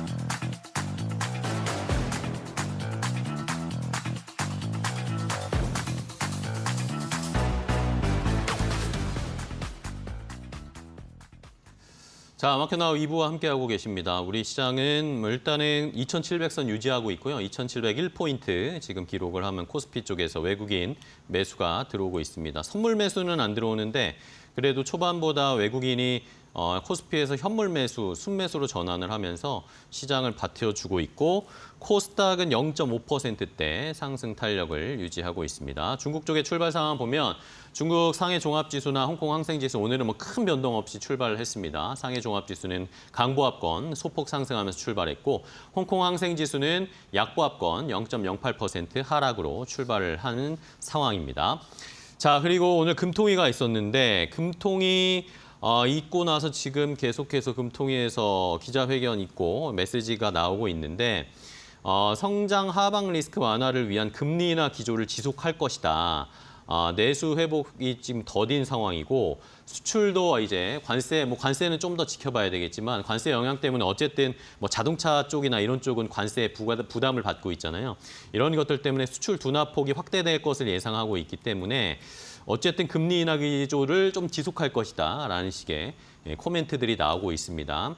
하반기에 어쨌든 한 번 더 금리 인하의 가능성은 우리 시장에서는 기대를 하고 있는 상황이니까 계속 지켜보면서 투자 전략 세우시는 데 좀 도움이 되셨으면 좋겠어요. 자, 그럼 이제 한 걸음 더 깊이 들어가 보겠습니다. 오늘은 레몬 리서치의 김민수 대표와 함께 시장의 투자 전략 알아보도록 하겠습니다. 대표님 안녕하세요. 안녕하십니까. 네, 반갑습니다. 네. 자, 대표님 요즘 뭐 시장이 갑자기 일주일 사이에 또 뜨거워졌어요. 뭐 이럴 줄 다 알고 있어. 알고 계셨나요? 자, 예, 참 예. 시장이 뜨겁습니다. 역시 고수다우십니다. 예? 심상치가 않아. 근데 요즘 시장 심상치가 않아요, 시장이. 이게 네. 단순히 저는 이제 좀 헷갈리더라고요. 단순히 대선을 앞두고 이런 대선 주자들의 증시 부양 이야기 이런 것들 때문에 단기적으로 올라가는 건지 네. 아니면은 전반적인 추세가 전환되는 초입이라고 봐야 할지 어떻게 보세요? 일단 분위기가 맞춰진다고 보고 있고요. 네네. 이런 상황에서 외국인들은 전혀 터치를 안 했는데 저희 그러니까요. 자생력 가지고 움직였다고 봐야 되겠죠. 그렇죠. 어떻게 보면은 저 2,600선 초중반에서 2,700까지 할 때 기관이 움직였습니다. 기관이 발빠르게 움직이고 그러면 자 이렇게 올라갔으니까 니들 한번 사봐라 이런 쪽으로 나가는 거겠죠. 네. 근데 정확하게는 외국인들이 작년에 비중 많이 줄이고 안 들어옵니다. 그렇죠. 예, 여기에 대해서 이제 어떤 변화가 나올지 그러니까 외국인들의 시각은 일단 대한민국이란 나라가 뭐 성장이나 아니면 뭐 이렇게 체력 강하게 됐다고 보기는 않는 상황들인데 아직은 네, 아니겠죠. 그런 쪽에서 이제 그 다음이 중요할 것 같습니다. 그러면 한국이 그러면 어떤 지배 구조나 주주 가치에 대해서 여러 가지 변화할 수 있을 만한 요인들이 들어온다 그러면 그걸 후행적으로 뒤늦게 들어올 수도 있기 때문에 그 다음에 문제죠. 근데 이게 중요한 거는 한국이 체력이 좋아져서가 아니라 네. 또 일단 유동성이 좀 늘어날 거고 거기다가 정책들이 바뀔 거고 하다 보니까 들어오는 과정들. 이게 어떤 변화냐면 일본 있죠. 일본에 2년 전에 네네. 밸류업하면서 주가가 쫙 올랐던 그 과정들. 그거를 지금 기대하는 겁니다. 그렇기 때문에 그런 상황으로 본다 그러면 저희가 알고 있듯이 뭐 수출주 뭐 아니면 뭐 반도체 뭐 2차전지 이런 걸 볼 때가 아니에요. 그러니까 그 구조적으로 변할 수 있는 네네네. 상황들. 그러면 거기에 포인트를 맞춰서 봐야 될 것 같고 게다가 또 저희 앞서 질주하는 코스피 3,000피 시대 오나라고 이게 지금 네. 저희 약간 조심스럽긴 했어요. 네. 저희가 한번 몇 달 전에 대표님이랑 3,000피 가나라고 얘기했다가 그 뒤로 바로 떨어졌거든요. 그래서 바로 그랬다가 되게 이제 좀 악플이 많고 되게 분위기가 안 좋았습니다. 아 그래요? 네. 다시 그분들 다시 오세요. 예, 다시 와서 달아주세요. 예. 조심스럽게 한번 예상을 해볼까요? 3,000피 뭐 지금 따지면 뭐 300포인트 남았습니다. 뭐 이런 그러니까 이게 상황에서 중요한 게 3,000포인트가 그렇게 의미 있는 지수라고 저는 생각을 안 합니다. 아, 그러세요? 예, 왜냐면은 지수는 지금에서 한 10%만 더 올라가도 네. 3,000선 근처입니다. 그쵸, 예. 예. 지수 10%는 삼성전자 뭐 한 어여부여 한 뭐 지금 7만 원대만 가도 그렇죠. 7만 원만 가면은 3,000 되는 거 아닙니까? 예. 그게 이 지수가 그래서 뭐 어떤 뭐 3,000포인트가 가서 뭐 이렇게 시장이 어떤 이걸 중요한 게 아닙니다. 그러니까 3,000포인트가 간다고 하더라도 아마 여러분들 계좌 못 올라올 겁니다. 아유, 죄송합니다. 예. 못 올라오신 분들도 상당히 있을 겁니다. 그렇죠. 그러니까 그게 의미가 있는 지수가 의미가 있어서 와 이제 강세장이다라고 생각하는 게 아니라 네. 거기에 맞추는 주도 섹터와 종목들을 맞춰가는 시장의 색깔을 더 맞춰가는 게 더 중요하겠죠. 네. 그렇기 때문에 거기에 포인트를 맞추게 되면 3,000 말고 한 여기서 그냥 횡보만 한다고 하더라도 돈 버실 분들은 버십니다. 근데 그게 뭐냐면은 시장의 주도 아까 말씀드렸듯이 시장이 여기서 움직일 때 외국인들과 함께 같이 움직이는 장세가 아니다. 네. 라는 쪽에서 시장의 특성을 좀 이해를 하고 보신다고 하게 되면 거기가 포인트겠죠. 네. 외국인들이 적극적으로 아직은 들어오지 않는 시장이다. 그렇죠. 네. 네. 지금 보셔도 그렇지 않습니까? 그렇죠. 네. 근데 원달러 환율 어쨌든 지금 좀 하향 추세로 간다는 얘기가 있잖아요. 이거는 외국인들의 뭔가 뭐라고 해야 될까 유인책이 안 된다고 보세요? 환율은 일단은 원화가 중요한 게 아니고 달러가 중요할 텐데 네. 달러는 일단 그래도 약세 쪽으로 방향을 잡았습니다. 그러면 그만큼 달러가 약세로 가는 것만큼 원화도 강세로 가야 되는 모습들인데 네네네. 근데 지금처럼 이제 오늘도 한국은행에서 금리 인하했죠. 그러면 이제 우리는 돈을 풀겠다는 정책으로 갑니다. 그러면 원화는 강세로 가는 것보다 약세 쪽에 대한 모습들이 좀 그래서 오늘 푸시가 오르죠. 푸시가 좀 더 있었겠죠. 네네. 예, 그런 쪽으로 보게 되면은 이런 전반적인 봤을 때 외국인들은 그러니까 가장 외국인들을 동인할 만한 쪽들은 뭐 이제 글로벌 경기가 좋아져서 한국이 체력들 수출과 함께 좋아진다라고 하는 쪽으로 나오게 되면 분명히 삼성전자를 비롯해서 수출주 쪽을 막 매수가 들어왔을 겁니다. 네네. 그러면서 견인하는 흐름이라고 하게 되면 저희가 반도체 투자하고 수출주 투자하고 자동차 투자하고 이게 맞습니다. 근데 지금 그게 아니라 그러니까 한국은행장께서 하신 얘기 그대로 볼까요? 네네. 그러면 수출 동력과 함께 대한민국의 성장 동력이 꺼질 것 같기 때문에 금리 인하를 한다는 쪽입니다. 그러면 이거는 어떤 외국인들이 체력과 관련된 쪽에서 자극하는 게 아니라 네. 그러니까 일단 유동성이 증가하면서 그동안 안 좋았던 것들이 개선되는 쪽으로 나온다는 쪽으로 보게 되면 거기 포인트가 뭘까요? 네네. 그러면 내수 쪽이라든가 내수에 대한 보강이라든가 아니면 좀 유동성을 통해서 성장 동력을 살린다 그러니까 약간 완충작용을 내수 쪽에서 좀 해보겠다는 얘기죠. 네. 그러니까 포인트는 그러면 새로운 정부 쪽에 들어와서도 또 추격을 할 거고 이런 쪽과 같이 맞춤을 늘린다 그러면 유동성 증가와 함께 나올 수 있는 변화 그러면 거기서 나올 수 있는 게 또 기업들 밸류업과 함께 뭐 변화 이런 쪽으로 포인트를 맞춰야죠. 네. 그럼 벌써 약간 지금 출발해서 움직이는 종목들의 스타일이 거기 있다고 봐야 될 것 같습니다. 그러니까 그거를 포인트를 맞추게 되면 그러니까 지금 계좌에서 반도체나 뭐 수출주나 아니면 또 많이 빠졌으니까 2차전지나 물론 플레이는 가능하겠지만은 네.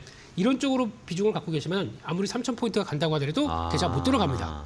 이게 핵심입니다. 네. 근데 그게 아니라 지금 그러면 자 정부의 의도와 함께 어떤 식으로 변하겠다 그러면 저PBR, 그리고 또 내수, 네. 거기다가 또 지금 지주사 종목들도 좀 꿈틀거리고 있죠. 네. 주주사 오늘 엄청납니다. 예. 이런 쪽에 대한 특징들이 그런 바탕을 안고 개선 가능성에 대해서 베팅을 하고 움직인다라고 되면 거기가 포인트겠죠. 또 오늘 뭐 알겠습니다. 네. 트로이카라고 하는 내수와 관련해서 트로이카라고 하면 뭡니까? 은행, 증권, 건설.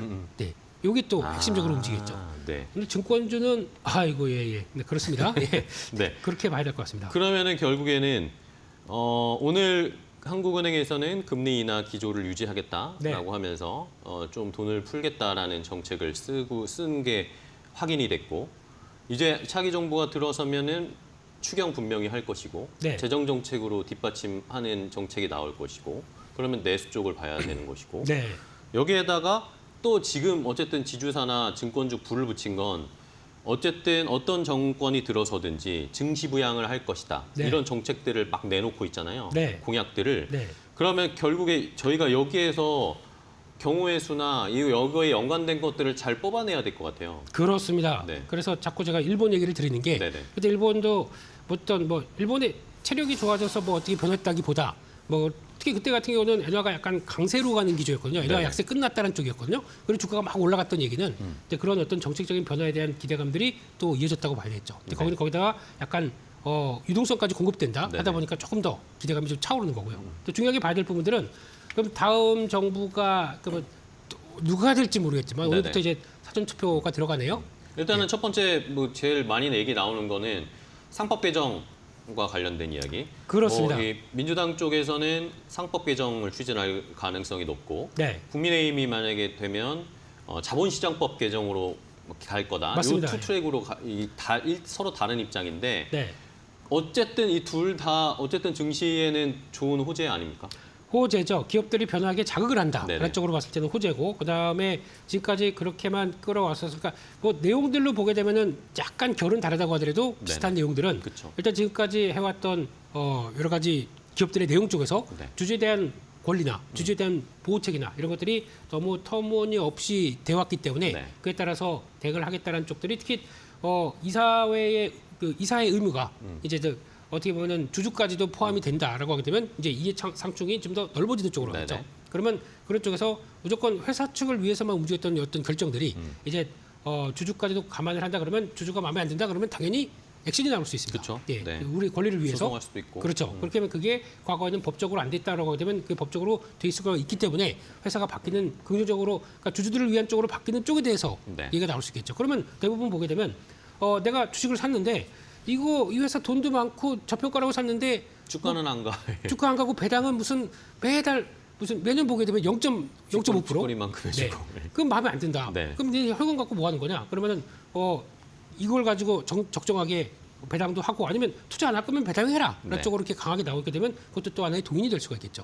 그런 쪽으로 보게 되면 이런 것들도 마찬가지고 또 지배구조 개편 지금까지 일단 대주주가 이제 뒤로 돌려서 막 나올 수 있는 이런 구조들가 좀 약간 위장한다 그러죠. 예. 어떤 더 핵심적인 또 회사는 뒤로 상장이 안 돼 있는데 그쵸, 그쵸. 거기서 막 연결되면서 나오는 구조들. 그러니까 이걸 차라리 합병해서 그다음에 정당하게 내놓고 거기다 지배구조 개편 사업회사를 딱 맞춰놔라라고 하게 되면 또 거기다가 또 그러면 모든 또 실적들은 지주사 쪽으로 들어가서 차라리 그럼 이거는 지주사가 만약에 그러면 돼 있는데 이게 이 회사가 밑에 있는 회사가 또 이제 상장하려고 그러면 이건 또 안 되는 거 아닙니까? 그러니까 그런 것들도 견제하기 시작한다. 그러면은 저희가 얘기했었던 여러 가지 변화 쪽에서 네. 좀 긍정적으로 나올 수밖에 없다라는 쪽들이 또 시장의 방향으로 가겠죠. 그럼 상법 개정, 자본시장법 개정하게 되면은 네. 저희가 어떤 종목이나 이런 것들을 어떤 기준으로 추려야 될까요? 그러니까 반대로 보게 되면 말이 많았던 회사. 그러니까 주주 가치에 대해서 야 참 너무하니 그거 그래도 되겠느냐. 너무 안 좋았던 것들. 예. 대표적으로 몇 개 볼까요? 네. 알려주세요. 저 불안합니다요. 예. 일단 L 회사들. 네. L그룹. 예, L그룹. 네.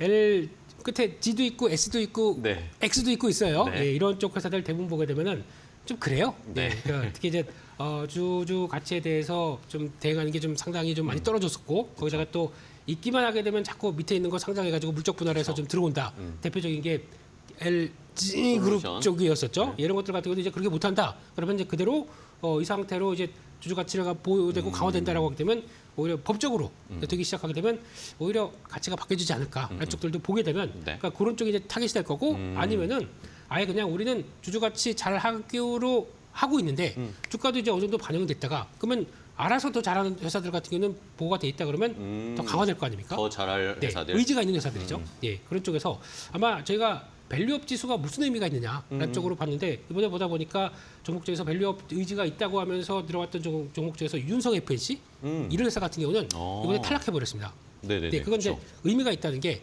상장해서 하게 되면 상장 차익과 함께 잉여금이 남아 있는데 네. 이 같은 경우도 멋있게 이제 주주환원 하겠다라고 하는데 막상 하게 보면 전혀 안 하고 있어요.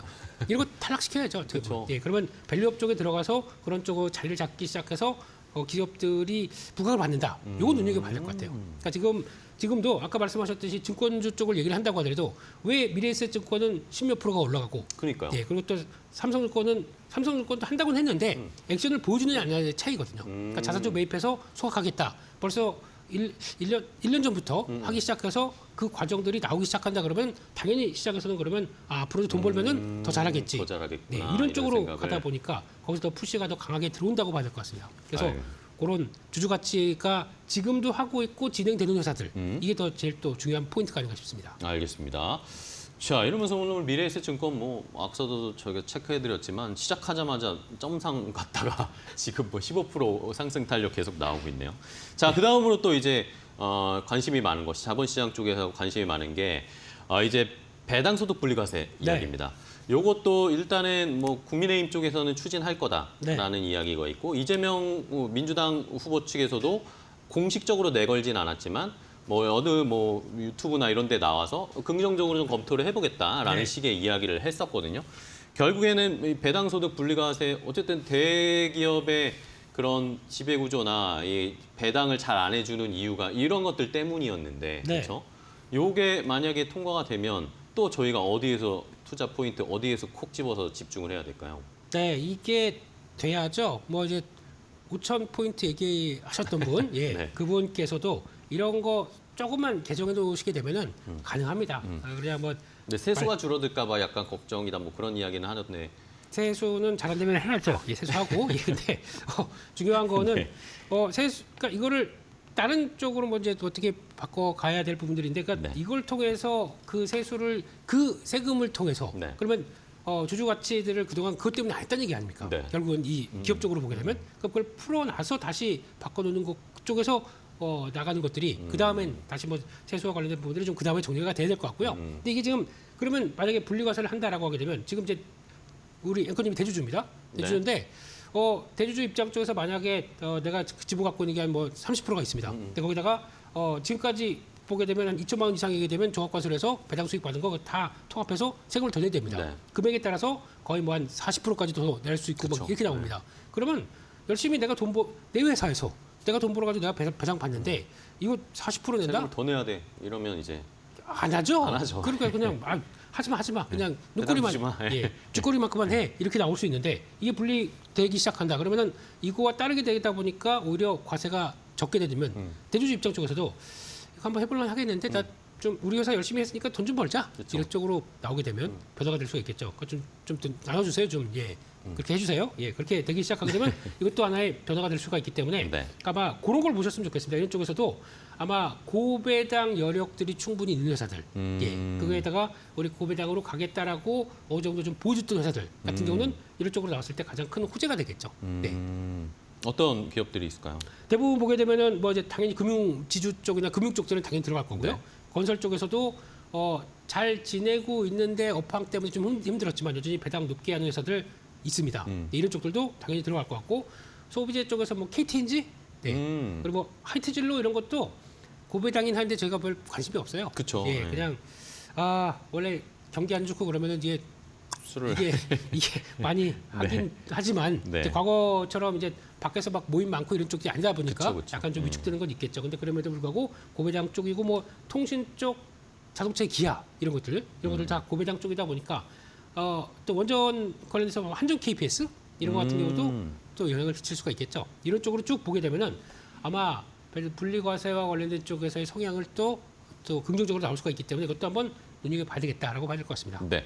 자, 이거 말고도 뭐 대기업 지배구조 개편이라든지 아니면 뭐 저PBR조 퇴출 뭐 이런 이야기들도 나오고 있고 뭐 지난 정부에서 했던 어쨌든 밸류업도 네. 뭐 이름이 바뀌거나 뭐 형태가 바뀔 수는 있겠지만 어쨌든 취지 자체는 이어갈 가능성이 좀 높은 상황인 것도 저희가 잘 지켜봐야 되겠고. 네. 그럼 마지막으로 네. 지금 이제 대선을 코앞에 두고 있습니다. 네. 대선을 코앞에 두고 지금 증시에 약간의 트리거가 생기면서 올라가기 시작했잖아요. 네. 그러면은 대선 이후의 전략을 저희가 어떻게 잡아야 될지를 좀 해법을 주셔야 될 거예요. 단기적으로 뭐 대선이 끝나고 나고도 이런 추세가 이어질지 아니면 아예 이제 새로운 정권이 들어서고 나서의 중장기적인 투자 전략을 어떻게 가져가야 될지. 네, 앞서 크게는 다 말씀을 드렸습니다. 지금 섹터를 어디를 봐야 되는지. 예, 그런 쪽으로 봤을 때 일단은 시장에서 자극을 받을 수 있는 것들은 그러니까 많이 횡보하고 전혀 관심이 없었던 쪽들. 예, 그 한 뭐 4, 5년 동안 한 코로나19 때 그때 잠깐 반짝했다가 여전히 저평가는 그대로 유지가 되어 있는데 뭐 자극제가 없었던 회사들 네네. 같은 경우는 이번 기회에 변화가 될 수가 있다라고 하게 되면 첫 번째가 저PBR인데 그래도 배당은 좀 주는데 네네. 이런 것들의 바뀜이 이어진다라고 하게 되면 지주사겠죠. 네, 지주사 종목들은 여전히 관심이 높고 특히 뭐 HDN데 이만큼 올랐는데 지금 근데 많이 네. 단기에 올랐잖아요. 괜찮아요?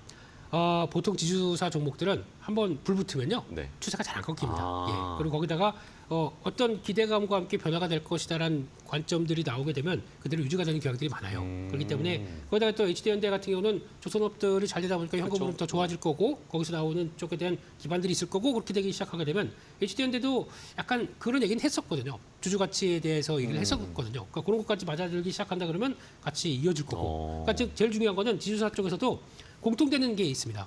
저PBR, 배당 높고. 저PBR, 배당, 주주환원. 그리고 주주환원, 자회사들이 잘 나가는 그렇죠, 데들. 그렇죠. 그거까지 보강되게 되면 좋은데 요거는 이제 그때마다 다르고 또 내수 쪽이라도 지금 안 좋지만 개선된다라고 하게 되면 또 기대감은 또 남아지겠죠. 그러니까 그런 조건들로 몇 개 보시면서 거기 맞아진다 그러면 좀 올랐지만 오른 종목 또 따라가는 건 좀 그렇잖아요. 네. 따라가는 거 말고 약간 좀 갔다가도 좀 추세 쪽으로 좀 밀린다. 그러면 그런 것도 한번 보시고 대갈 필요가 있지 않나 이런 쪽으로 봐야 될 것 같고요. 네. 그다음에 또 타겟은 내수 관련된 쪽에서 대부분 흐름은 아까 말씀드린 트로이카, 은행, 증권, 금융, 은행, 증권, 뭐 보험, 건설. 근데 보험은 조금 좀 이제 여러 가지 생각할 게 보험업법 쪽에 대한 개정들이 나오다 네네네. 보니까 조금 제한이 좀 들어올 거고 그 중에서 건설, 업황 과장이죠. 네. 네, 그런 쪽에서 변화, 증권은 뭐 그 M 종목 빼고는 미래에셋 빼고는 네. 네. 아직 안 올랐어요? 아직 여전히 추세 여력들 갖고 있고 이렇게 되기 시작하게 되면 롤 모델이 그대로 바뀌어 있습니다.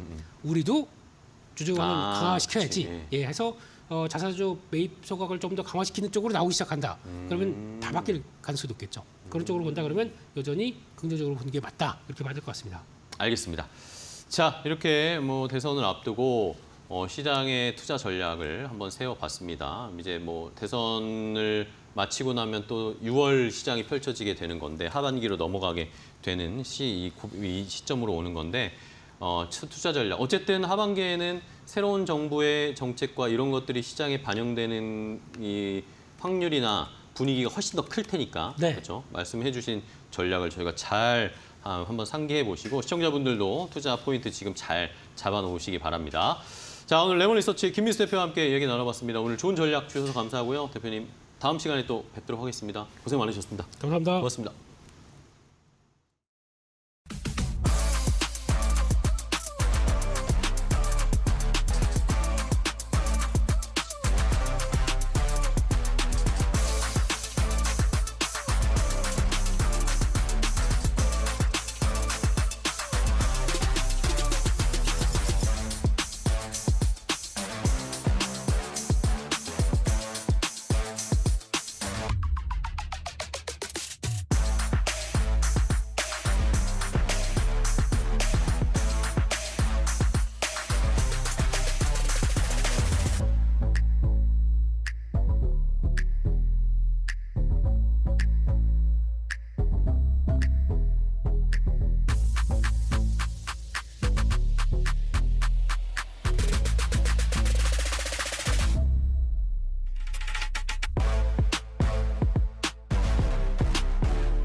안녕하세요. 메리트 고신일섭입니다. 저 오프닝 때 뭐죠 저거? 저 이름 모르겠네. 저 도박 있잖아요. 도박을. 그 소리 들으면은 평생 뭐 라스베가스 한 번 가봤지만 그때 그 돌릴 때 그 막 향수 거리 전체가 향수 냄새로 가득 차 있거든요. 향기가 나면서 그걸 딱 돌렸는데 막 777 저렇게 딱 맞게 나오면 대박인데 저런 걸 경험해보지 못하니까 저런 오프닝에서 흥분이 되네요. 네, 오늘의 주제는 엔비디아 장 마감 후 호실적 발표, 본장 선제적 상승은 없었다.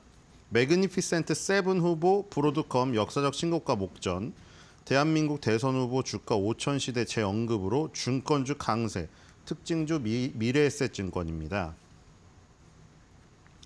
자, 4대 지수가 다 마이너스를 기록을 했지만 그 엔비디아가 장마감 후에 좋은 실적을 발표하면서 오늘 장을 기대하고 있긴 한데요. 과연 엔비디아가 이 시장을 살릴 수 있을 것인지 한번 지켜봐야 될 것 같고요. 다우는 마이너스 0.58로 끝났습니다. 역시 답답한 모습이죠. 121선의 저항을 결국 뚫지 못하고 43,000에서 42,000대로 미끄러지는 모습입니다. 자, 주봉에도 20주선이 걸려 있던 거 확인했죠. 월봉도 월봉을 매일 볼 필요는 없으나 이제 좀 월봉을 이제 처음에는 초반에 그 차트를 아예 처음에 접했을 때는 좀 여러 번 봐서 월봉의 흐름이 이거구나 하고 딱 머릿속에 넣고 머릿속에 각인이 되면 이제 매일 볼 필요는 없어요. 자, 20개월 선의 지지를 받고 있었던 모습 이런 것이 포착되는 거 머리에 있으면 이제 일봉만 보면 되겠죠. 자, 다우존스 30에서 가장 많은 상승률 상위를 보겠습니다. 상승률 상위가 오늘은 어느 쪽에 있죠? 네, 오늘은 없네요. 자, 나스닥 보겠습니다. 나스닥은 121선을 뚫고 지금 올라와 있는 모습이죠. 시원한 모습입니다. 자, 월봉상으로는 20개월 선을 지금 지지하고 있고요. 주봉에서 20주선을 뚫었죠. 그러니까 지금 다우랑 틀린 거는 다우는 보시면은 주봉에서 이렇게 20주선에 막혀 있잖아요. 근데 나스닥은 20주선을 이렇게 뚫어 있죠, 주봉. 자, 나스닥 주봉입니다. 그렇죠? 이 차이입니다. 머리 위가 시원하냐 안 시원하냐 이런 차이고요. 0.51 마이너스를 기록을 했습니다. 자, S&P 500 보겠습니다. S&P 500 마이너스 0.56. 다 대부분 마이너스 0.5대였네요. 그렇죠? 자, 일봉상에서 다우가 이제 나왔으니까 볼까요? 제 얼굴이 가리고 있었네요. 자, 지금 다우존스 30에서 유나이티드 헬스그룹. 드디어. 자, 이 유나이티드 헬스그룹이 오르니까 다른 3대 지수랑 조금 비슷하게 하락률 나오잖아요. 그러니까 이 다우는 유나이티드 헬스그룹이 올라야 된다니까요, 이게. 이게 지금 시가총액이 12밖에 안 되잖아요. 다우 30 종목 중에 12 중간밖에 안 돼요. 시가총액이. 30개 종목 중에서 시가총액은 중간 정도인데 한 주당 가격이 높아가지고 한 주당 가격이 높은 게 여기는 저기거든요. 왕이에요. 그래서 유나이티드 헬스그룹이 1.05 혼자 1% 넘게 올랐죠. 그래서 지금 그 다우를 리드했고 보잉, 비자, 애플, 아메리칸 익스프레스 카드, 프록트 앤 갬블까지 나와 있습니다. 자, 아메리칸 익스프레스 카드, 프록트 앤 갬블은 마이너스예요. 자, 그래서 올라간 플러스 종목이 다 해봐야 4개밖에 없었습니다. 자, 그런데 그래도 유나이티드 헬스그룹이 올라가지고 0.58로 다른 것들과 비슷한 하락률이 나왔어요. 자, 나스닥을 보겠습니다. 나스닥 아까 월봉, 주봉, 일봉 봤고요. 주봉에서 20주선을 뚫어놨기 때문에 일봉에서 시원한 모습이었고요. 자, 나스닥 100 종목 중에서 상승률 상위 순으로 정렬해 보겠습니다. 또 이게 올라왔네요. $10짜리 워너브로스 디스커버리. 요즘에 좀 오르나요, 이거? 이게 저기에 모회사거든요. CNN. 그래서 이번 정권에서 사실 오르기가 좀 힘든. 왜냐면 트럼프가 너무 싫어하잖아요. 그때 CNN 기자도 그 강단이 있더라고. 계속 트럼프가 뭐라고 했냐면 당신 스튜디오로 돌아가래요. 거기 인터뷰를 하는데 스튜디오로 돌아가라고 이 바보야 이러더라고. 그래가지고 돌아가진 않고 끝까지 있더라고요. CNN도 싫어하고 ABC도 싫어하고 NBC 막 싫어하잖아요. 그래서 그때 어린이들이 직장에 가는 날 있었잖아요. 그래서 캐롤라인 레빗 대변인 서 있고 그 날카로운 질문을 하던 그 기자들이 없고 그 자리에 아이들이 앉았잖아요. 물론 그냥 아무 아이들은 아니고 국토 환경문화 거기 정무부처에서 일하는 사람의 아들, 딸들이 온 거예요. 그래서 애들이 막 질문했잖아요. 7살도 있었고 11살도 있었고 되게 귀여웠잖아요. 그 캐롤라인 레빗 대변인이 오랜만에 미소를 띠면서 질문을 받았는데 그때 어떤 아이 한 명이 이게 질문지가 설마 주어졌을까? 그것까지는 모르겠는데 어떤 아이가 그런 질문을 했어요. 트럼프 대통령이 제일 싫어하는 방송사가 어디냐고 물어보더라고. 그래서 캐롤라인 레빗 대변인이 당황해가지고 뭐 ABC 뭐 이런 거 아닐까요? 뭐 이렇게 넘어갔는데 어쨌든 그 싫어하는 것 중에 CNN이 있습니다. 그래서 CNN의 모회사인 워너브로스 디스커버리, 트럼프는 폭스 TV를 좋아하죠. 자신에게 굉장히 우호적이기 때문에 폭스 TV의 모회사는 폭스로 상장되어 있고요. 근데 워너브로스 디스커버리는 CNN의 모회사이자 여러 가지 영화, 엔터테인먼트 그리고 스트리밍 이런 것들이 하는 업체죠. 1위에 계속 오르고 있네요. 어제도 4.92%로 가장 많이 올랐고요. 애플로빈도 요즘 많이 상위에 등장하네요. 그렇죠? 저 마케팅 업체, 그다음에 덱스콤, 브로드컴, 마블 테크놀로지 이렇게 순대로 지금 가고 있고요. 자, S&P 500 보겠습니다. S&P 500도 나스닥이랑 비슷합니다. 그렇죠? 월봉과 주봉에서 20선 위에 있고요. 일봉상에서 그래서 다우보다는 우위에 있죠. 자, S&P 500 상승률 상위가 아니라 이건 시가총액 상위로 해놨습니다. 자, 마이크로소프트, 엔비디아, 애플 이렇게 있는데 자, 지금 엔비디아가 그 장 마감하고 실적 발표를 해가지고 시간외에서 많이 올랐습니다. 그래서 지금 본장이 열리면 엔비디아가 이제 애플의 추격을 뿌리치고 이 일을 더 굳건히 하지 않겠느냐. 더 나아가서는 지금 마이크로소프트랑 격차가 상당히 좁혀져 있거든요. 자, 이렇게 되면 이 엔비디아가 모멘텀으로 마이크로소프트를 제치고 다시 한번 시가총액 1위에 오르는 게 아니냐 하는 이런 또 전망도 나오고 있습니다. 자, 마이크로소프트가 달아날 수 있을지 한번 지켜봐야 될 것 같고요. 어제는 뭐 본장에서는 엔비디아가 마이너스고 애플이 플러스였습니다. 그리고 브로드컴이 좀 눈에 띄네요. 그렇죠? 지금 20위 안에, 그러니까 제가 13위까지 했는데 뭐 20위 안에 통틀어도 마찬가지일 거예요. 지금 9위에 있는 브로드컴이 1.60으로 가장 많이 올랐거든요. 그러니까 지금 브로드컴이 옛날에 그 테슬라가 지금 다시 자리를 딱 잡았는데, 그렇죠? 테슬라가 막 흔들렸을 때 있잖아요. 과연 저 매그니피센트 7에서 테슬라가 탈락을 하면은 누가 들어갈까 해서 하마평에 많이 올랐었죠.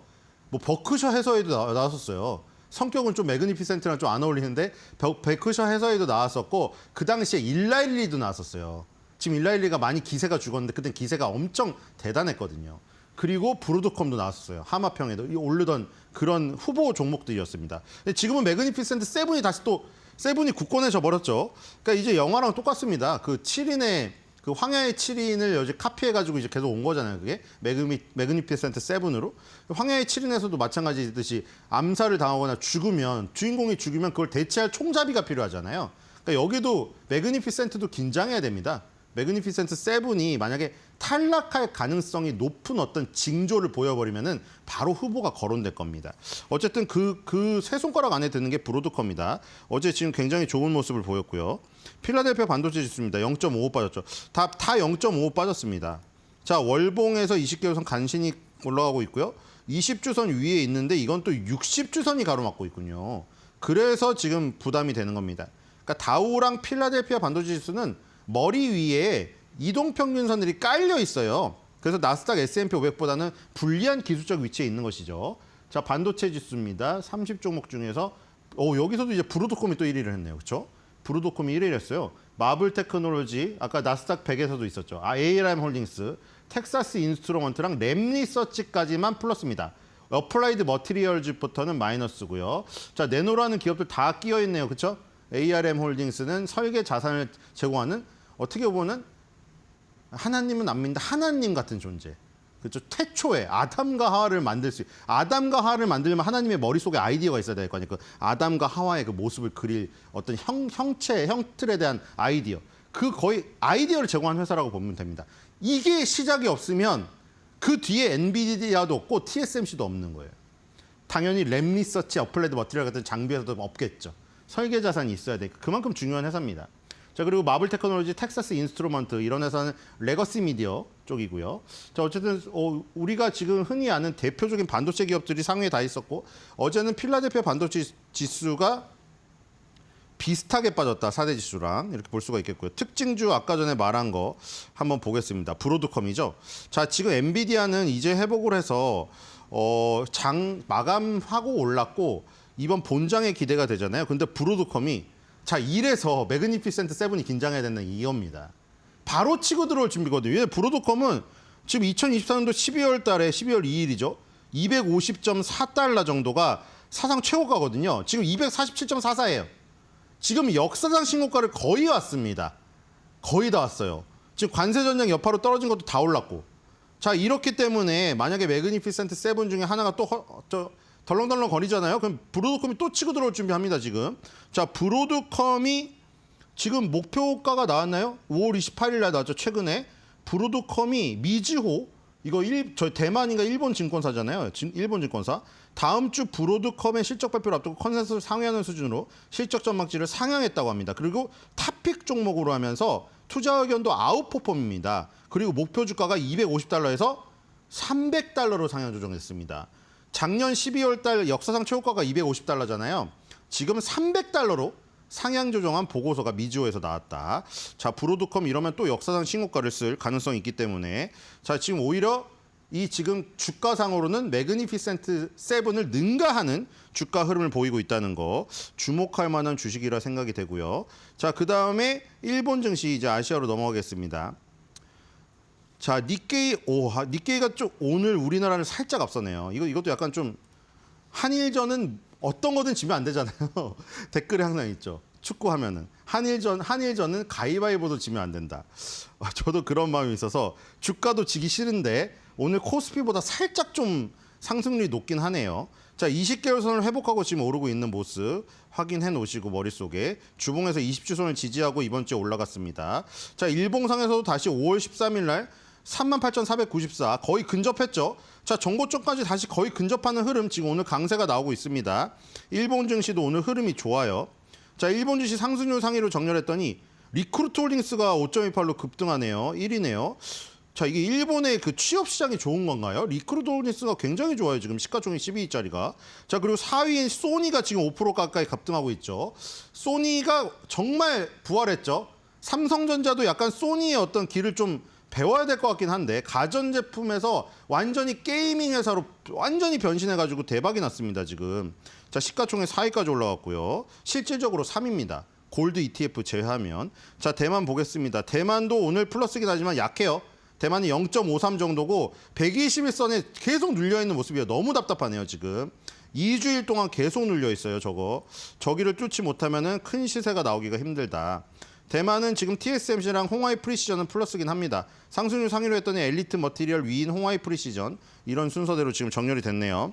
자, 코스피 지수 넘어가겠습니다. 지금 일본에 비해서 조금 떨어지는데 빨리 0.08 차이예요. 더 오르길 바랍니다. 자, 코스피 지금 불기둥인데 자, 벌써 3,000 얘기 나오고 있다고 했죠. 일단 3,000 가기 위해서는 2024년도 최고가인 2,800과 2,890 정도 여기를 지금 돌파해야 그럼 이제 3,000을 바라볼 수 있거든요. 지금 이번 달에 기세 상당히 좋습니다. 그렇죠? 이번 달의 흐름 상당히 좋아요. 전전달이랑 전전전달에 이 윗골이 단 이 봉들 있죠. 아쉬운 봉들.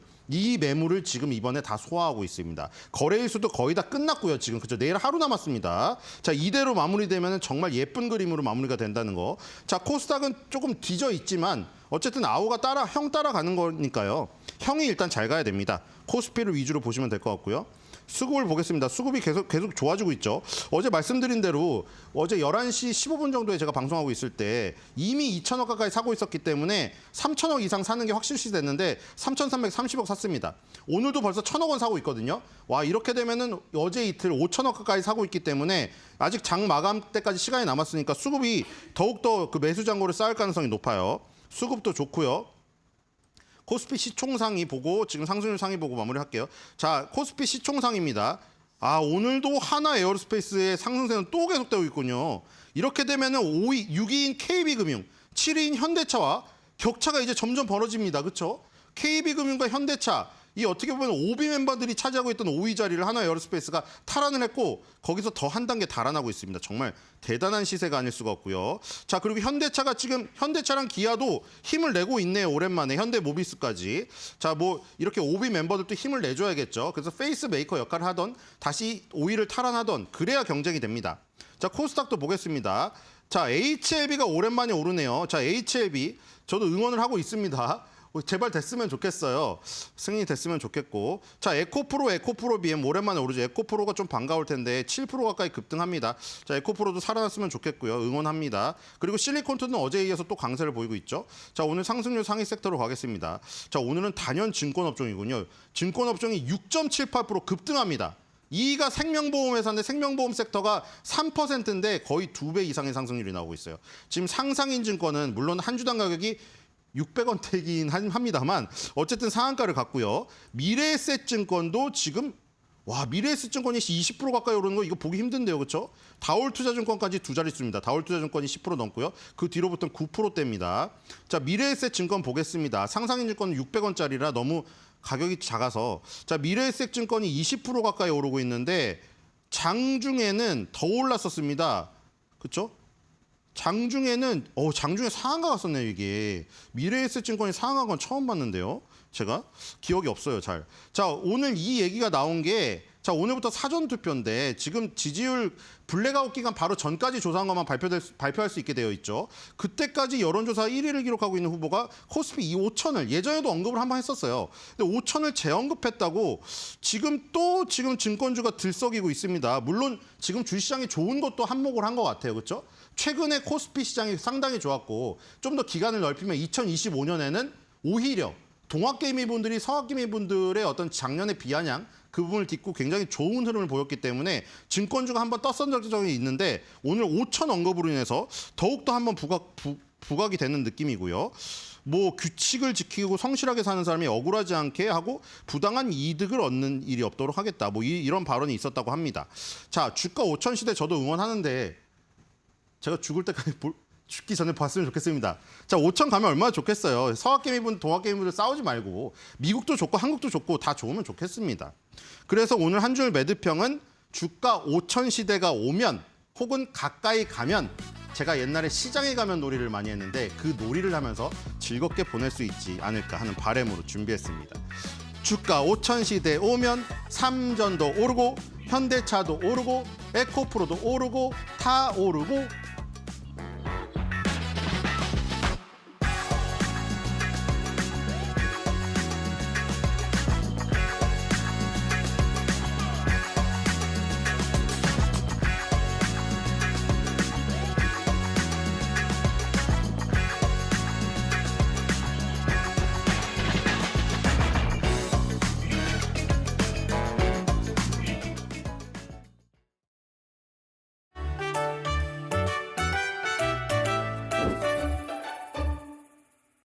안녕하세요. 경제 뉴스를 보다 보면 경기 침체 우려라는 말 자주 들으셨죠? 그런데 이 경기 침체라는 게 정확히 뭘 의미하는지 어떻게 판단하고 만약 그런 신호가 오면 정부와 중앙은행은 뭘 하는지 궁금하지 않으셨나요? 오늘은 관련 내용 아주 쉽게 정리해 드릴게요. 먼저 경기 침체란 경제활동이 전반적으로 위축되는 시기를 말합니다. 사람들의 소비가 줄고 기업의 투자도 위축되며 실업률이 오르고 소득도 감소하게 되죠. 그런데 이걸 정확하게 언제부터 침체라고 부를지 판단하는 기준은 나라마다 조금씩 다릅니다. 가장 많이 참고하는 건 미국의 기준인데요. 미국에선 NBER이라는 기관이 공식적으로 경기 침체를 선언합니다. NBER은 미국의 민간 경제 연구소로 1920년대부터 미국 경제 데이터를 수집하고 분석해왔고 특히 경기 순환을 공식적으로 판정하는 기관으로 유명합니다. 미국 정부와 연준도 NBER의 경기 판단을 참고하죠. NBER에서는 고용, 소득, 생산, 소비 같은 여러 지표를 종합적으로 판단해서 경기 침체를 선언하는데요. 이렇게 여러 가지 지표를 종합하다 보니 경기 침체가 상당히 진행된 뒤에 발표하는 일이 생기게 되었습니다. 그래서 경제 기사나 투자자들 사이에선 GDP 성장률이 2분기 연속 마이너스면 경기 침체다 라는 기준을 많이 씁니다. 이건 공식적인 건 아니지만 과거 데이터상 2분기 연속 마이너스일 땐 실제 침체였던 경우가 많아서 자주 활용되는 달이 기준입니다. 1분기만 마이너스일 땐 자연재해, 정책, 변화 등 일시적인 요인일 수 있지만 2분기 연속이면 구조적인 문제일 가능성이 높거든요. 그래서 경제 기사나 애널리스트 리포트에서는 2분기 연속 마이너스 성장을 경기 침체의 기준으로 삼습니다. 그럼 한국은 어떨까요? 우리나라에서는 한국은행, 통계청, KDI가 경기 상황을 분석하고 발표합니다. KDI가 매월 내는 경제 동향 보고서에서 경기 둔화, 경기 회복세 약화 같은 표현으로 경기 국면을 평가하죠. 미국처럼 공식 경기 침체 선언은 없습니다. 데이터와 지표를 통해 현재 경제 상황이 어떤지 설명하는 방식입니다. 다만 한국에서도 분기별 GDP 성장률은 가장 대표적인 경기 지표로 활용되고 있다는 사실 전해드릴게요. 그렇다면 경기 침체 신호가 보이면 중앙은행과 정부는 뭘 할까요? 먼저 중앙은행은 금리를 인하합니다. 돈 빌리는 이자 부담을 줄여 소비와 투자를 촉진하려는 거죠. 그리고 상황이 심각하면 양적 완화라고 해서 시중에 돈을 직접 풀기도 합니다.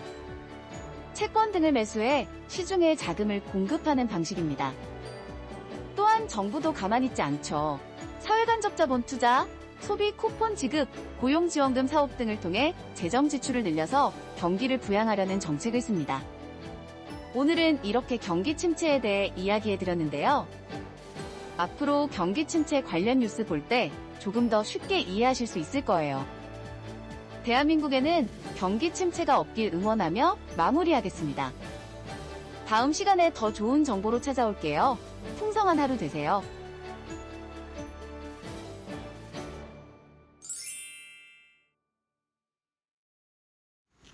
오늘 한국은행이 기준금리를 인하하면서 2.5%로 결정이 됐죠.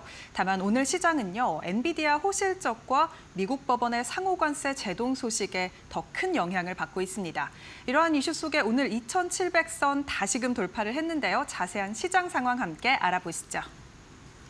네, 먼저 유가증권 시장 지수 확인해 보겠습니다. 코스피 시세 계속해서 강하게 이어갑니다. 9시 50분쯤에 시원하게 2,700선을 돌파했습니다. 계속해서 시세 이어나가다 현재 시간 기준으로 2,715선에서 거래가 되고 있습니다. 코스닥도 함께 보겠습니다. 현재 시간 강보합권에서 733선으로 거래가 되고 있네요. 수급도 함께 살펴보겠습니다. 현재 투자자들의 매매 동향은 어떻게 되고 있을까요? 먼저 유가증권 시장 먼저 보면요. 외국인과 기관의 수급이 쏠리고 있는데요. 특히 기관의 수급이 눈에 띕니다. 계속해서 어제에 이어서 기관의 순매수가 강하게 이어지고 있다는 점 참고해 보실 만한 것 같습니다. 개인은 5천억 원 이상 팔자세 보이고 있습니다. 코스닥도 매매 동향 함께 살펴보겠습니다. 코스닥은 오늘 장 초반부터 외국인이 팔자세 보이고 있습니다. 다만 기관은 순매도에서 순매수로 전환이 되면서 현재 시간 기준으로 사자세 보이고 있고요. 개인과 더불어서 지수 상방을 이끌고 있는 모습입니다. 환율도 함께 살펴보시죠. 미국 법원 상호관세 제동으로 강달러 기조가 다시금 살아났습니다. 다시금 원달러 환율이 1,380선을 넘어섰는데요. 현재 시간 1,383원 선에서 거래가 되고 있습니다. 네, 이렇게 시장 상황 간단하게 알아봤는데요. 그렇다면 오늘 장에서 특징적인 뉴스들은 어떤 게 있을까요? 바로 이어가 보겠습니다. 미국 반도체 대장주인 엔비디아가 현지 시간 28일에 시장의 기대치를 웃도는 1분기 실적을 발표했습니다. 데이터 센터 매출이 크게 뛰면서 전력 설비 등 관련주가 시장의 주목을 받고 있는데요. 실적에 대해 자세히 분석을 해보자면 엔비디아는 이번 분기 매출이 전년 동기 대비 69% 증가한 440억 6천만 달러를 기록했다고 밝혔습니다. 시장의 우려를 받았던 H20칩 중국 수출 제한으로 인한 실적 타격이 우려보다 적게 나타나면서 월가 예상치를 상회하는 실적을 발표했는데요. 젠슨왕 엔비디아 CEO는 최근 중국용 H20칩 수출 제한으로 인한 매출 손실을 제외하면 예상 매출액이 약 80억 달러 더 높았을 것이라고 밝혔습니다. 대중제재의 2분기 가이던스는 시장의 기대치를 소폭 하회했습니다. 한편 AI 수요가 증가하면서 데이터 센터 부문 매출이 전년 동기 대비 73% 넘게 폭등했습니다. 이는 총 391억 달러로 전체 매출의 88%를 차지하는데요. 이러한 1분기 호실적 공개 후에 엔비디아 주가는 시간외 거래에서 최고 5% 넘게 뛰면서 강세를 보였습니다. 국내장에선 AI 데이터 센터 매출이 급격히 증가했다는 점에 주목했습니다. 원전과 전력 설비주들이 일제히 상승 탄력을 받고 있는데요. 자세한 주가 상황 함께 알아보도록 하겠습니다. 국내 원전 대장주죠. 현재 4% 넘게 올라가고 있습니다. 41,450원 선에서 움직이고 있고요. 또 전력 인프라 관련주도 일제히 랠리를 펼치고 있는 가운데 효성중공업이 오늘 강세 가져갑니다. 6.4% 오른 63만 2천 원 선에서 거래가 되고 있습니다. HD 현대일렉트릭 주가도 오늘 1.32% 오르고 있습니다. 38만 4,500원 선에서 거래가 되고 있습니다. 반도체주는 장 초반 강세를 가져갔는데요. 오름폭을 조금은 줄였습니다. 다만 현재 시간 기준으로 SK하이닉스가 1.2% 넘게 오르면서 21만 원 선을 다시금 회복을 했습니다. 대선을 앞두고 증시 부양에 대한 정책적 기대감이 확산이 되면서 장기간 저평가에 머물렀던 지주회사들의 주가가 큰 폭으로 상승하고 있습니다. 지주회사 주가 상승의 배경에는요, 대선을 앞둔 여야의 증시 부양 공약이 자리 잡고 있는데요.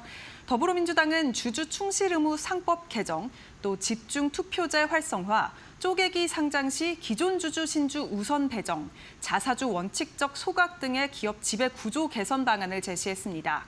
국민의힘은 대통령 주재 해외 기업 활동 개최, 법인세 상속세 최고세율 인하, 또 배당 소득세 개편 등을 통한 기업 친화적 정책을 선보였는데요. 증권업계에선 이러한 정책들이 현실화될 경우에는 대표적인 PBR 분야인 지주사들의 수혜가 클 것으로 예상하고 있습니다. SK증권은 오늘 아침 정책적으로 지주회사 할인 요인 축소가 가능성이 높아진 만큼 PBR도 점진적 상승이 예상된다며 밸류에이션 매력과 주주 환원 확대 가능성이 높은 지주회사들에게 지속적인 관심이 필요하다는 분석을 내놓기도 했습니다. 최근 국내 일반 지주회사 99개사의 합산 시가총액은 연초 대비해서 17.1%나 상승했는데요. 오늘도 상승 탄력 강하게 받고 있습니다. 한화, SK스퀘어, 롯데지주, HD현대, 전날에 이어 오늘도 52주 신고가 경신했습니다. 자세한 주가 상황 함께 살펴보도록 하겠습니다. 먼저 HD현대 시총 100조 기업에 탑승을 했습니다. 여기에 더해서 오늘 주가 10만 원 선을 돌파를 했습니다. 현재 시간 기준으로 10% 넘게 오른 10만 8,400원 선에서 거래가 되고 있습니다. 한화 주가도 함께 살펴보겠습니다. 6.96% 오른 7만 2,200원 선에서 거래가 되고 있습니다. SK스퀘어 주가도 오늘 강세 보입니다. 4% 넘게 오르면서 11만 2,800원 선에서 거래가 되고 있고요. 롯데지주 주가도 함께 확인해 보시죠. 10% 넘는 강세 가져갑니다. 3만 200원 선에서 거래가 되고 있습니다. 미국 법원에서 트럼프 대통령이 사실상 모든 교역국에 발표한 상호관세 행정명령을 취소하는 결정이 내려졌습니다.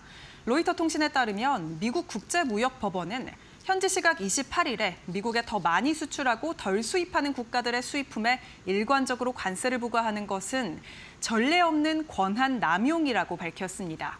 앞서 미국 소재 5개 기업은 트럼프 대통령이 결정 권한을 가진 의회를 거치지 않고 위법하게 관세 정책을 시행했다며 지난달 소송을 낸 바 있는데요.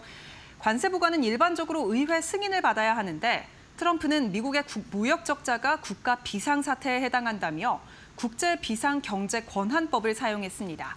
법원은 이에 미국 헌법에서 다른 국가와의 통상 규제에 관한 배타적 권한을 의회에 부여하고 있다면서 이러한 권한은 미국 경제를 보호하기 위한 대통령의 비상 권한보다 우선한다고 판단을 했습니다. 또한 트럼프 대통령이 내세운 국제비상경제권한법 역시 대통령에게 무제한을 과세 권한을 부여한 게 아니라는 판결을 내렸습니다. 이러한 소식에 트럼프 행정부는 즉각 항소할 뜻을 밝혔는데요. 백악관은 이번 판결에 대해서 고삐 불린 사법 쿠데타라고 비판하고 있습니다. 한편 트럼프 관세가 미 법원에 의해 제동이 걸리면서 관세 타격을 많이 받았던 기업들이 오늘 다시금 시장의 주목을 받고 있습니다. 대표적인 관세 피해주인 자동차 관련주가 일제히 상승 가도를 달리고 있는데요. 먼저 현대차 주가가 3.5% 오른 19만 2,400원 선에서 거래가 되고 있습니다. 기아 주가도 함께 보시죠. 기아 주가도 4.94% 오른 9만 3,400원 선에서 거래가 되고 있고요. 자동차 부품 관련주도 오늘 강한 시세를 가져가고 있습니다. 먼저 모티브링크가 10% 넘게 오르면서 11,330원 선에서 거래가 되고 있습니다. 한국단자 주가도 오늘 강세 가져갑니다. 9% 넘게 오른 63,800원 선에서 거래되고 있습니다. 네, 미국의 상호관세 갈피를 잡기가 힘든 상황입니다. 일단 미국 법원에서 관세에 대한 제동을 건 것에 대해서 우리 시장은 긍정적인 모습을 보이고 있는데요. 앞으로의 흐름 계속해서 어떻게 진행될지 저희와 함께 알아보시죠. 네, 오늘 2차 전지 배터리 업계 산업 얘기를 해드릴 거고 이미 시청자분들께 예고해둔 대로 윤석천 경제평론가님 와 계십니다. 어서 오세요. 네, 안녕하십니까? 네. 트럼프 대통령의 그 감세 법안이 하원을 일부 이제 통과한 상황이고요. 이제 중요하게 봤던 게 AMPC 네, 그렇죠. 첨단제도 세액 공제 이게 어떻게 이제 처리가 될 것인가라는 건데 뚜껑을 열어보니까 최악 아니고 뭐 나쁠 게 굳이 없었다라는 게 예, 지금 보여지고 있는 상황인데요. 네. 어떻게 보셨어요? 예. 그렇습니다. 뭐 이 감세안, 트럼프 대통령의 감세안이 상정이 됐을 때 네. 우리 언론, 그다음에 해외 언론에서 일제히 그러니까 AMPC가 대폭 축소되거나 아니면 완전히 폐지될 거라는 보도들이 쏟아졌죠. 네. 근데 현실적으로 이제 뚜껑을 딱 까보니까 실제로는 그렇게 큰 어떤 영향은 없었다. 이렇게 정리를 할 수가 있을 것 같아요. 일단 배터리 셀 모듈에 대한 생산 보조금, 첨단 제조 세액 공제죠. 이건 2032년 말로 원래 끝나는 걸로 돼 있는데 네. 이게 1년 정도 단축은 됐습니다. 이거 어떻게 보게 되면 이것도 약간 부정적이라고 할 수 있는데 어차피 30년부터는 일몰이었어요. 30년엔 75%, 그러니까 31년에는 50%, 32년에 25%였거든요. 그러니까 32년에 받을 25% 정도가 날라갔다. 예. 뭐 이렇게 보시면 될 것 같고요. 예. 뭐 제3자 판매 방식도 2년간 유예가 됨으로써 2027년까지 일단 유예가 됐습니다. 긍정적이라고 얘기할 수가 있는 거고요. 그러니까 그간 가장 크게 우려했던 보조금 즉시 소멸이라는 시나리오는 사실은 이제는 사라졌다라고 봐야 되는 거고요. 근데 이걸 갖다가 충분히 보상할 만한 긍정적인 내용이 여기 포함됐다는 거에 우리는 주목을 해야 됩니다. 그러니까 AMPC 같은 경우에는 사실은 FEOC 규정 자체가 준용이 안 됐었어요. 근데 여기에 이제 FEOC 규정 자체가 준용이 되기 시작함으로 해서 그러니까 가령 뭐 AMPC 조항에 그 AMPC로 인한 어떤 세액 공제를 받으려고 하게 되면은 해외 우려 구간의 어떤 개입 뭐 이런 게 없어야 된다는 건데 이게 한층 더 강화된 모양으로 이게 나타났다는 거에 우리가 주목을 해야 되는 겁니다. 과거에는 그 외국 정부의 어떤 지분 그거에 의해 가지고만 보조금이 결정이 됐었는데 지분이 없더라도 실질적인 영향력이 어느 정도나 되느냐 그거에 의해서도 보조금을 받을 수 있느냐 없느냐가 결정이 되게 돼 있거든요. 그러니까 여기서 외국 정부라고 하면 중국이라고 표현하는 게 가장 좋겠죠. 중국 정부의 강한 통제력이 미치는 그런 기업들, 그걸 갖다 지정 외국 단체라고 하는데 이거는 올해까지만 보조금을 받을 수가 있고 내년부터는 못 받습니다. 그다음에 이제 그 통제의 정도가 약한 그걸 갖다가 외국 영향 단체라고 하는데 네네. 이거는 2년간 유예를 했어요. 일단 그러니까 26년, 27년까지 유예를 하고 28년부터 못 받게 했는데 근데 여러분들이 좀 유심히 봐야 될 게 그 중국 정부의 통제력을 갖다가 판단을 누가 해요? 그게 계량적인 수치가 있을까요? 예, 없죠. 그러니까 결국은 미국 정부가 마음에 안 들면은 그렇죠. 예. 이걸 갖다가 그 지정 외국 단체라든지 뭐 금지된 외국 단체로 지정을 해가지고 보조금을 안 주겠다는 얘기가 되는 거고요. 그런 얘기를 갖다가 하고 있는 거고 여기서 이제 한 발 더 나가게 되면은 이제 이 부분부터가 중요합니다, 사실. 중국 업체로부터 핵심 부품, 광물, 설계를 직접 조달하는 경우 이거 보조금 못 받아요. 그러니까 중국의 어떤 부품 가령 뭐 이런 것들이죠. 부품부터 광물부터 해가지고 설계 자원까지 일체 그 미국 기업에서 만약에 이걸 쓰게 된다라고 하면 보조금을 못 받는다는 얘기고요. 더해서 배당금.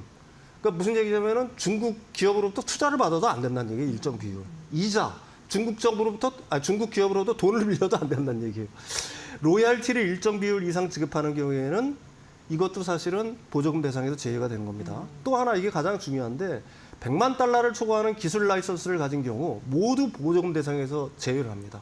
근데 사실 그 미국의 그 OEM 업체죠. 테슬라라든지 GM 같은 경우가 포드 같은 경우가 그 중국의 CATL과 그 라이선스 계약을 맺고서 그 미국 내에다가 공장을 갖다가 만들려고 했었어요. 근데 이 부분을 갖다가 원천 차단했다는 얘기가 되겠죠. 결국은 이제 요약을 하면 사실은 그렇습니다.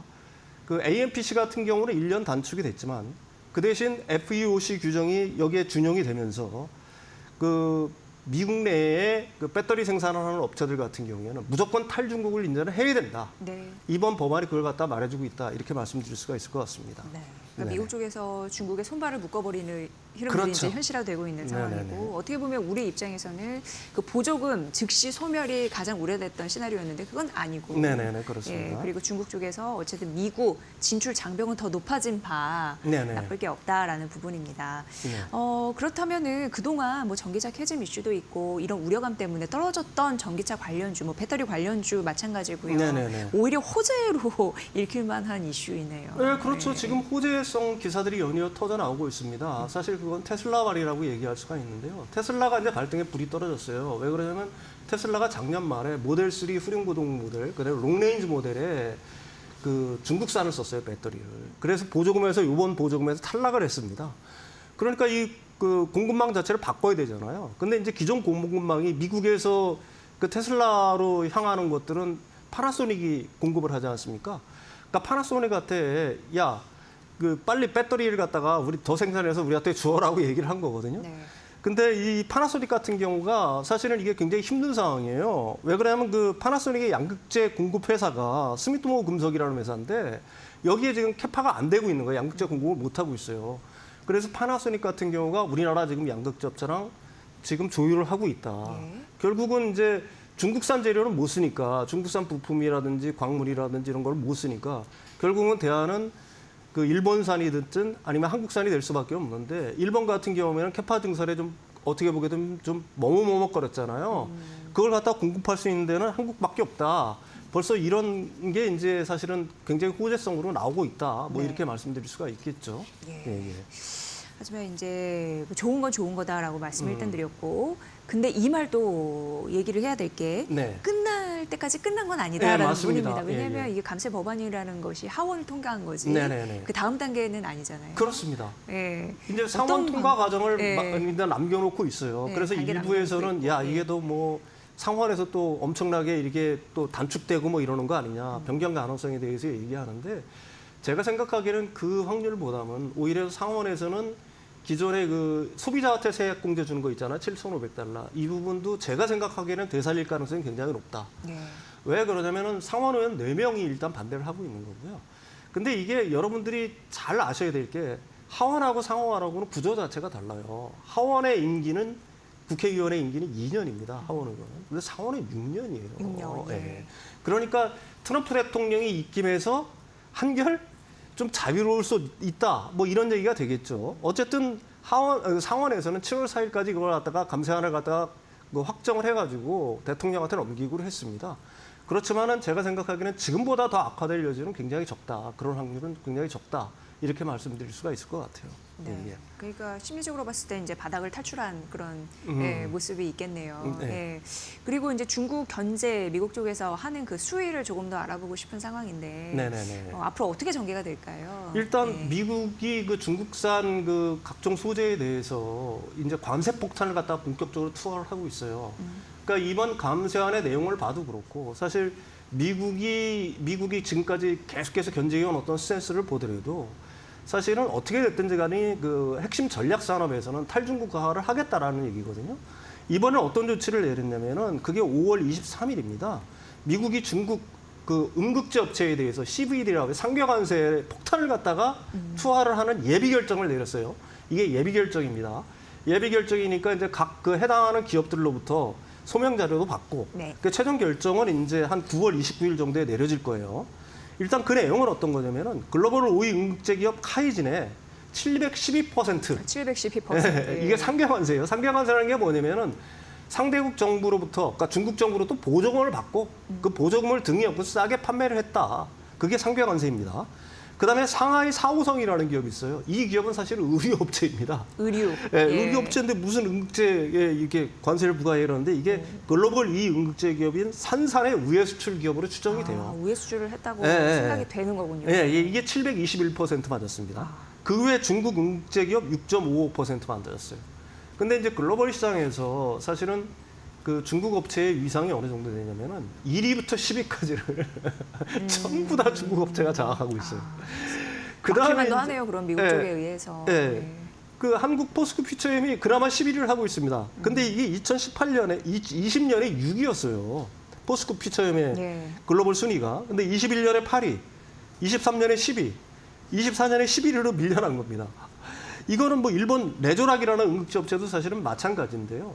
뭐 이렇게 밀려나는 이유는 우리들이 뭐 말 안 해도 분명히 아실 거 아니겠습니까? 이렇게 그 어떻게 보게 되면 중국 정부의 보조금을 등에 업고서 싸게 판매를 하는데 그 가격 자체가 우리나라에 비해서 우리나라 응급제 업체에 비해서 40에서 50% 정도 낮아요. 네. 무엇보다도 이제 중국이 이렇게 응급제 시장에서 어떤 강세를 유지해 나가는 거는 그러니까 응급제 원료 중에 이제 가장 큰 포지션을 차지하는 게 사실 흑연이잖아요. 흑연의 그 생산을 갖다가 글로벌 생산이 한 70%를 장악을 하고 있는 거니까 사실은 뭐 중국산 그 응급제가 세계 글로벌 시장을 갖다가 완전히 장악할 수밖에 없는 입장이 된 거다. 그럼에도 불구하고 미국은 이 중국산 응급제에 대해서 더 이상은 못 봐주겠다 하면서 일단 상가 관세를 부과했다. 이렇게 얘기할 수가 있는 거고요. 이게 이제 사실은 의미하는 바가 여러분들이 이걸 갖다가 굉장히 간단한 문제로 생각하는데 굉장히 그 미국의 어떤 전략적인 어떤 대중국 견제 의미가 담겨 있다라고 사실은 얘기할 수가 있습니다. 이걸 갖다가 테슬라든지 파나소닉 같은 경우에는 이 상가 관세 부과하는 거에 대해서 굉장히 일단 반대를 했어요. 근데 어떻게 보게 되면 테슬라 같으면은 뭐 자국 기업이지 않습니까? 자국 기업이 반대를 하는데도 예비 판정, 예비 결정을 갖다가 강행했다는 거에 굉장히 큰 의미가 있다는 거고요. 이거는 뭘 말하는 거냐면 더 이상은 중국이 장악한 응급 시장을 갖다가 더 이상 놔두고 볼 수는 없다. 이렇게 더 이상 놔뒀다가는 완전히 가령 뭐 미국 내의 그 핵심 광물 그 회사라든지 아니면은 그 자원 개발 회사라든지 더 나아가서는 글로벌 그 응급제 시장이라든지 광물 시장을 갖다가 중국이 완전히 장악할 수 있다. 지금 이 단계에서는 일단 이걸 막아야 되겠다. 뭐 이런 어떤 그 미국 정부의 의지가 반영됐다라고 얘기할 수가 있는 거고요. 그래서 이 향후 관세가 일단 확정이 되면 미국에서 이제 한국산 응급제의 어떤 경쟁력은 훨씬 더 상승을 하겠죠. 근데 이제 앞으로 사실은 이게 그 향후 일정이 더 중요해요. 지금은 일단 상가 관세에 대한 그 예비 결정이 내려진 거고요. 이게 최종 결정은 9월 29일 정도에 내려지는 겁니다. 근데 이제 상가 관세만 있는 게 아니잖아요. 반덤핑 관세라는 게 있지 않습니까?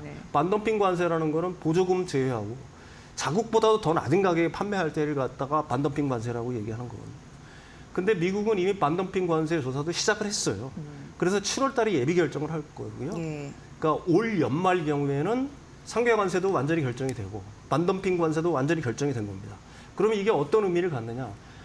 제가 이 시간에 얼마 전에 설명드린 게 있을 거예요. 동남아산 그 태양광 모듈, 태양광 셀에 대해서 반덤핑, 그다음에 상가 관세를 갖다가 엄청나게 부과했다.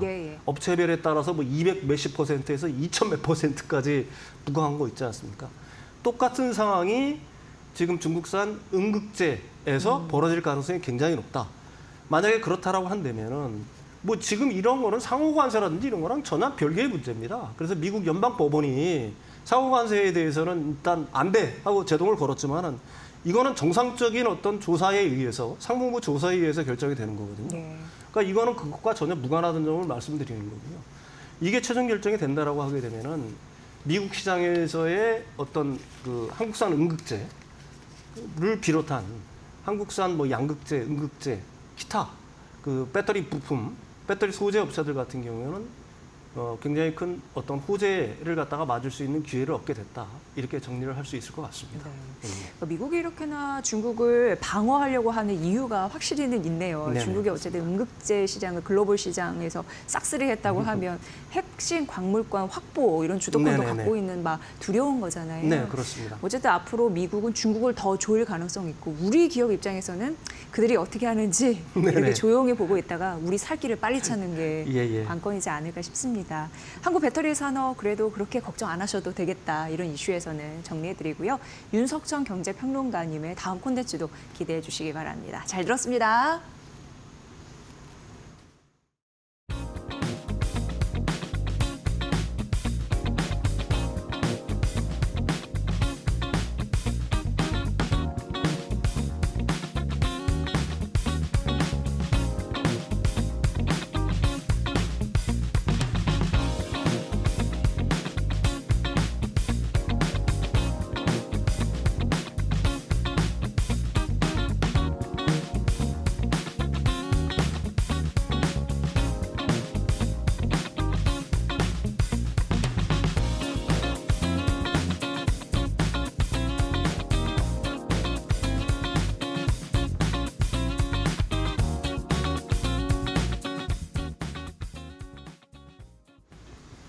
자, 우리 시장 오늘 굉장히 좋은 흐름 이어가고 있어요. 네. 조금 상승 탄력이 줄어드는가 싶었는데 다시 외국인이 이제 선물도 매수하고 있어요. 그러면서 현선물 외국인이 다 매수하니까 코스피가 지금 다시 또 1.7에서 1.8%대까지 상승 탄력 나오고 있습니다. 어쨌든 대선 전까지는 뭐 이런 랠리가 좀 계속 이어질 것 같은데요. 투자 전략을 잘 세워주셔야 되겠습니다. 네, 그리고 마켓나우 2부에서는 다음 주 월요일입니다. 이 시간에 네. 대선 투표 앞두고 대선 특집을 마련했습니다. 그 주자들의 경제 공약, 실현 가능성 플러스 오늘 한국은행 금통위에서 한국 경제 전망에 대해서 제시를 했는데 어떻게 향후 과제를 저희가 또 잘 점검해야 될지 그 도전 과제에 대해서도 면밀하게 분석해 드리도록 하겠습니다. 많은 관심 부탁드립니다. 네. 자, 뭐 다음 주 월요일 특집뿐만 아니라 이제 새로운 정부가 출범을 하게 되면 또 투자를 어떻게 이어가야 할지 저희가 자세한 그런 전략은 계속 알려드릴 테니까요. 늘 함께해 주시기 바랍니다. 오늘 저희가 준비한 소식은 여기까지고요. 내일 또 인사드리겠습니다. 시청해주신 여러분 고맙습니다. 고맙습니다.